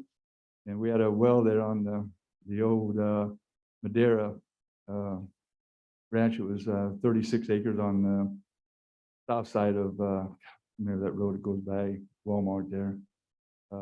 And that well went dry while we were there, and it wasn't very deep, but my boss, Wally, didn't want to drill it any deeper, so we just went and dry farmed that piece there. But we brought it, then we put pasture in it, and we ran cattle in it until Dave Berry and my boss, Wiley, partnered with everything on the north side. And that one subdivision, the last one on the right side there, where if you knew Ron Domenici, he actually bought in that piece. That's where we used to have our corrals and everything else on that piece. So I have been around farming my whole life, and so when I speak about this, I mean, I know that not good for any of us how we feel and what we don't feel, but this is almost like a speed 55-mile-an-hour speed limit, you know. If until we can change Sacramento's ways of how they do things or what they do, but all I know is that our water is still dropping, and we have to control that some way. And I know it's a hard decision for all of us, but it's got to be done. So, Mr. Poythress. Thank you, Mr. Chairman. And again, I'd like to thank everybody for being here today and for their testimony, as well as a few weeks ago and over actually the last 4 or 5 years through this process. There's been, we've had the GSA committees and various representatives, and this is, it's been 5 or 6 years that has got us to this point. And I think over the last few weeks, based on some of the things that were talked about, we have listened and we have proposed changes. First of all, there was talk about what's going to be charged on a per acre basis for projects. Again, conveyance projects, so that when water is available, that we can have access to it. And we're going to be working and voting on that particular budget for projects. I think it was in the next 4 or 5 weeks. We'll be taking a look at that. So it's just not going to be a charge and money just sitting in an account. It's actually going to be going to use immediately. I think everybody here in this room, including myself, want that to happen, because the sooner we get these projects here, and then say 2019 rain occurs, we can capture some of that water and help recharge our basin. So that's going to happen. The other thing is a few weeks ago, we heard about a lot of complaints in regards to Irwatch and some of the inaccuracies. And I can say at this time that we will, with that and some of the things we're proposing on our meters and some other changes, by early in the first of the year, we will have that nailed down, and we can accurately measure what the water use is, because it is important to have that accurate, that measurement accurate, in order to for the penalties. We don't want to have people paying over and under. We want people to be paying if they do over pump. We want that to be a fair measurement, not something that's not accurate. So that will be, we'll have that rolled out. And I know that's a commitment of myself, and I think I can speak for the rest of the board members in regards to that as well. And finally, there's been a lot of people talking about penalties. And there shouldn't be any penalties assessed as long as people are pumping within their allocation. This year, I look at this as a past year. Last year was a practice year. This year is another practice year. That wasn't the intention, but it got pushed out that way. Next year will be a going live year in terms of the allocation, the measurement, and any penalty that will be assessed. And regardless of what the penalty is, nobody should have to pay a dime if they're within their allocation. you know, we have a lot of laws and a lot of things, traffic laws, for instance. We look at freeways and depending on where you are and what freeway you're on, the speed limit could be anywhere from 70 to 75 miles an hour. But if you exceed that speed limit, there could be a ticket that is given by the California Highway Patrol or another highway patrol in another state because it's unsafe to travel at that particular speed. And it's just a little reminder to stay within the speed limit allocation. And that's the same thing that we're looking at in regards to water. If there is not a penalty, there could be a tendency to relax and just pump away. And so I believe that that needs to be in place. It's something that I'm not asking you to take. I'm accepting it myself for my land in the wide area. I'm going to keep myself accountable. So I'm not asking you to do anything I'm not asking myself to do. So those are my comments, Mr. Chairman. Thank you very much. Mr. Frazier. Couple things, some things that had come up. I know that I think Noah had asked about the private or business info. I think we have ways, I know like in the assessor's office, there's information that's private business information that cannot go out. I would imagine the same rules would apply in this case, that it wouldn't be public record. And I'd want to make sure that that was the case. Also, I think something that we've missed here is I'd like to see like where is the data right now? Where are we at in terms of as a basin meeting our allocation goals? So, you know, if we could be under and all of this is a moot point and everyone's doing what they're supposed to be doing. So definitely, I don't know if we have that information, but I'd like to see that information.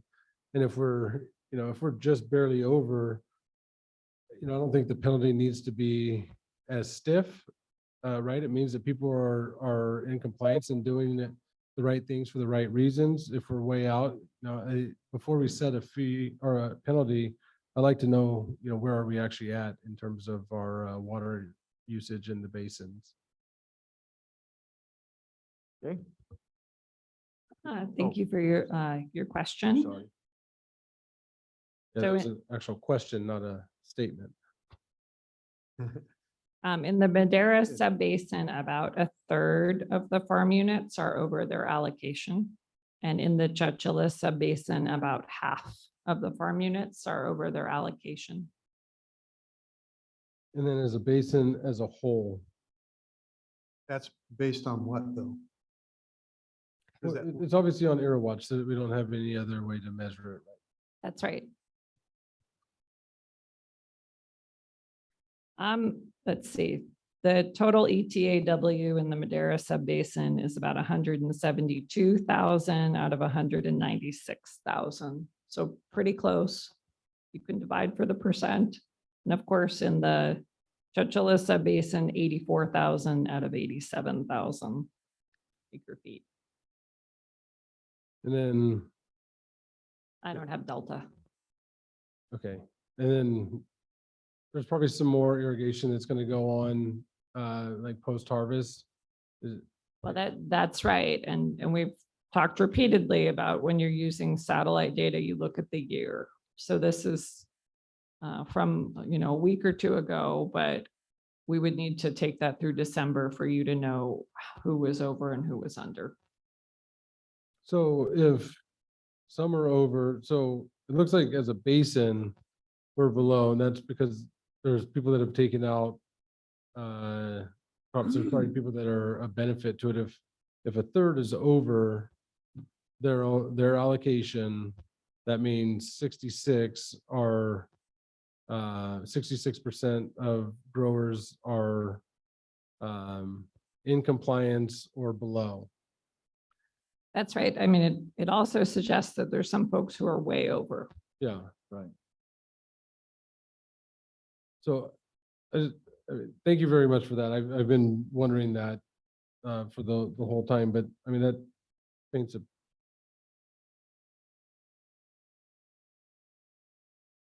Well, that doesn't help me with my decision.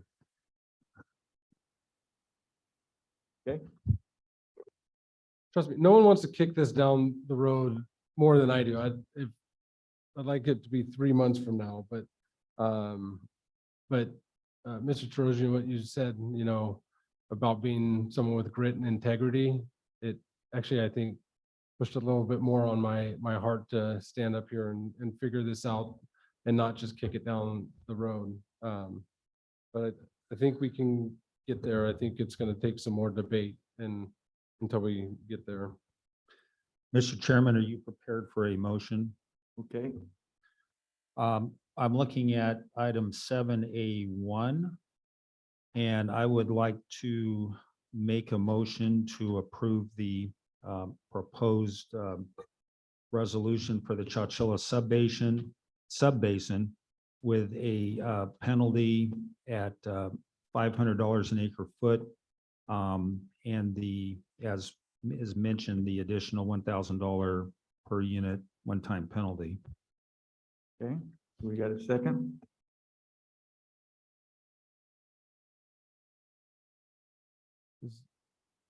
I'll second. This is, wait, so this is, repeat that again, Supervisor Poythress? Okay, this is for Just 781, and this is for Chowchilla, and this would be a penalty of $500 an acre foot for overuse, as well as what's proposed. It's actually already in there, the additional $1,000 per farm unit one-time penalty. But the only change would be increasing, going from this stair step thing from $100 to $500. Again, the $100 is, I look at it as not a deterrent to exceed your allocation. Yeah. And I just think that stepping it in is going to help people learn how to to work with and understand the allocation and without demolishing them.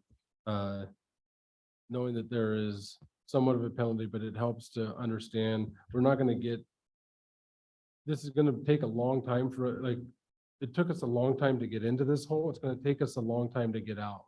Right. And so just starting off from the very top is not the way that we are going to be able to get out of it or compliance. We're just going to end up having more lawsuits, more people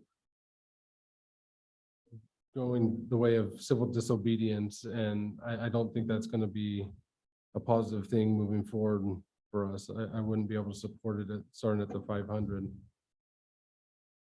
Okay, well, we got a second. Roll call, please. Supervisor Poythress. Yes. Supervisor Wheeler. Yes. Supervisor Frazier. No. Supervisor Rogers. No. Supervisor Gonzalez. No. Vote failed.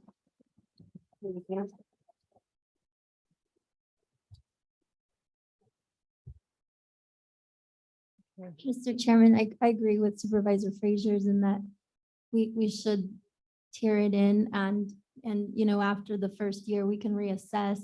And if there is a huge overdraft, if the folks aren't acting in good faith, then we could reevaluate that number. But I support tiering it in and working as a group.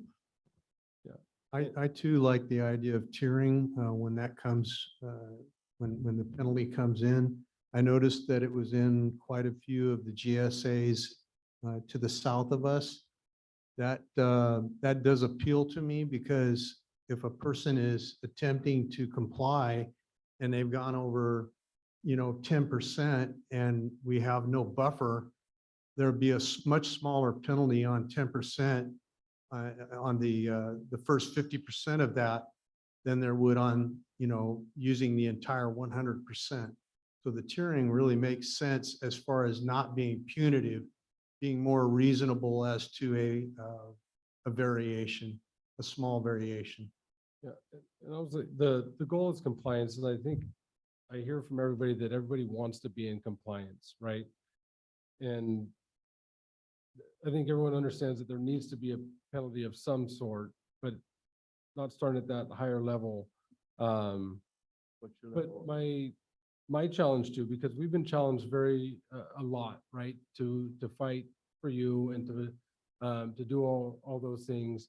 And so my challenge is to you is, you know, if we're going to set this at this lower rate, it's going out to the next year, is to come back next year in compliance, right? Showing us that we're all in this together, that we understand that without compliance, we're going to suck this basin dry. We need to have some way moving forward that we're working together and continue to work on these things together. And it's going to take both on our side and your side, and we'll continue that fight. You know, I'm looking at the you know, the fees too. Like, been talking with Stephanie about offsetting fees with actual work. You know, if you build something on your, that is going to be a benefit to the basin, is there a way to take that off of those fees, right? I'd rather have your work than your money, right? I'd rather have infrastructure on your property than your money. And so those are things that we can continue to talk in the future. But I would look at doing all of them with that laddered in 100, 200, 300, 400. And then those changes, or not the changes, but just following county procedure in terms of the private business info not being public record. A motion? And Sure. that's- There's a change in the MAWA letter that's suggested, eliminating a sentence. Yeah, eliminating the sentence. I think we had talked that with Michael, that was okay to eliminate that sentence and and go to county code. Yeah, and the Public Records Act, of course, still exists and would still have to be evaluated with every request. If that's your motion, I'll second it. Got a motion? Yes. Got you seconded? Yes. I have two comments. Supervisor Rogers? Yeah, I wanted to say that I love Brett's idea about a dollar, you know, taking away a dollar amount for project work. I know of one farm in particular that has a big plan to access water on the Fresno River, and they have those rights. They want to do some recharge projects that will take in significantly more conveyance to their property. That's going to benefit the whole region as a whole. So I love the idea of allowing those dollars to be spent on projects on your own farm. That is putting the control back into the hands of the constituents where it should be in the first place and not in Sacramento. Anytime you get, and I'm sorry, you know, I love what I do and representing you, but anytime you get government involved in something, you can boost the price by 3 or 4 times. That's just the way it goes. And we live under a different rule than the private sector does. We have the Davis-Bacon Act, which makes every project far more expensive because we have to pay prevailing wage. And I'm not talking about prevailing Valley wage. I'm talking about prevailing San Francisco wage. So you pay much, much more for something that can be done in the private sector. I think it's far more beneficial to put it back in your hands than to take it and us do it. Okay. Supervisor Poythress. Thank you, Mr. Chairman. Yeah, I'm just going to mention that with the proposed $100 or $100 acre foot penalty, we're going to come back a year from now. We're going to see winners and losers. We're going to see those who willfully have overpumped at $100 an acre foot. It's going to be a lot easier to do that as time goes on, probably less than that, but mark my words that we're going to see the abuse of that particular fee. And there's going to be others who will not be abusing that, who will actually be suffering or doing the right thing, but again, not abusing the system. $100 is just not enough, and you're going to be rewarding those who willfully will be over pumping. Thank you. Okay. Roll call, please. Supervisor Frazier, Wait, does Stephanie have something? I heard a. Oh, I'm sorry, Steph. I just wanted to make sure we understood what the motion was. I and the don't changes completely there. understand the motion, and I was going to call for clarification. So I think the motion is to begin the penalty at $100 per acre foot, to add the sentence from the MAWA letter about growers submitted information treated as not treated as public information. Obviously, we'd have to evaluate the Public Records Act request with each of those. And the current resolution does include an extra penalty in Chowchilla. Yeah. With that too. So it's as presented on the recommendation. Yes. The proposed. And that's just for 1A, 7A1. No, 7A, 1, 2, and 3 with All three of them. yeah. As presented. That makes sense, you two?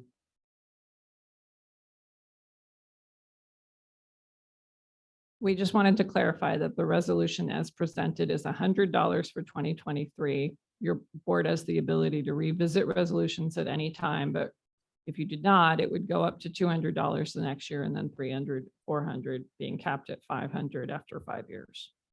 So that is in the current resolution. We want to make sure that's understood by the board. Yes, and as well as having the, yeah, and it has the flow meter capability, and then looking into land IQ.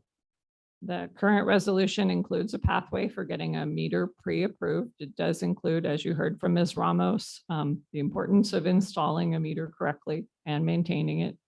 And then we can look at alternatives for measurement technology and are in process of doing that already. Okay.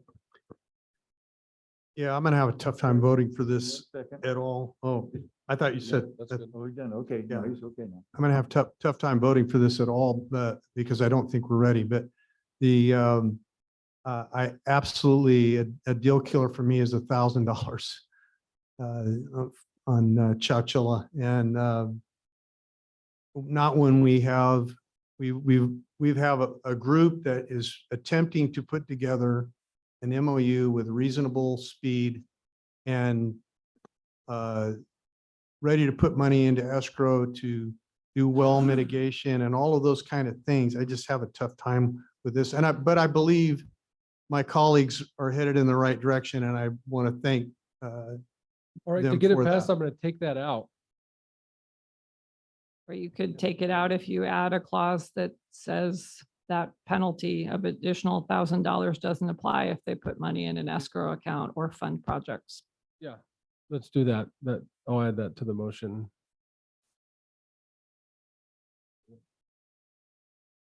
I'll second. Again. Any other discussion? Okay, roll call, please.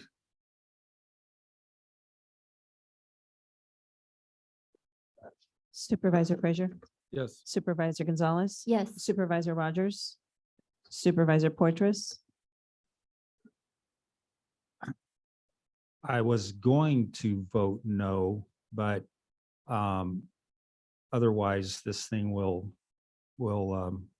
evaporate, and I think we need to move forward. So I will be voting in the affirmative, although I still believe it should be the higher penalty. So I will vote yes in this particular case. Chairman Wheeler, I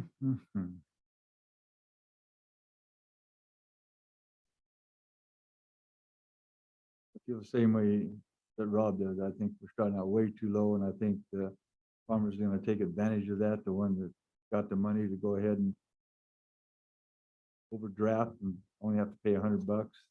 Gonna be, I think, a long way to go down the road, but I guess it's a start, so I'll go ahead and vote yes.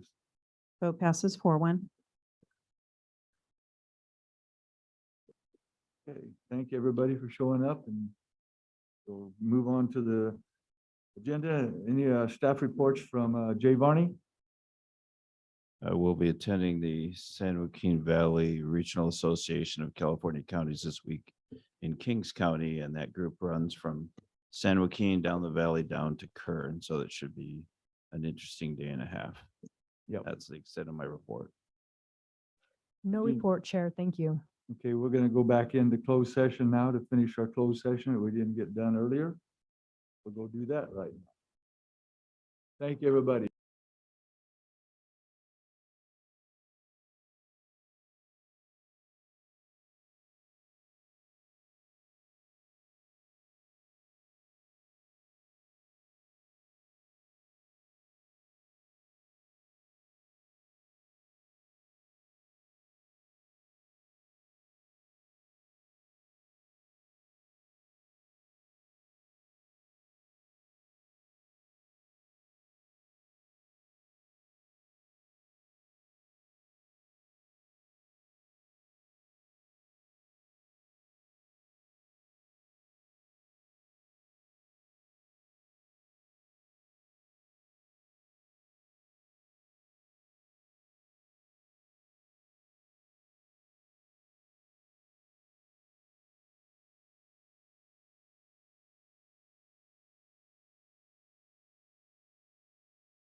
We ready?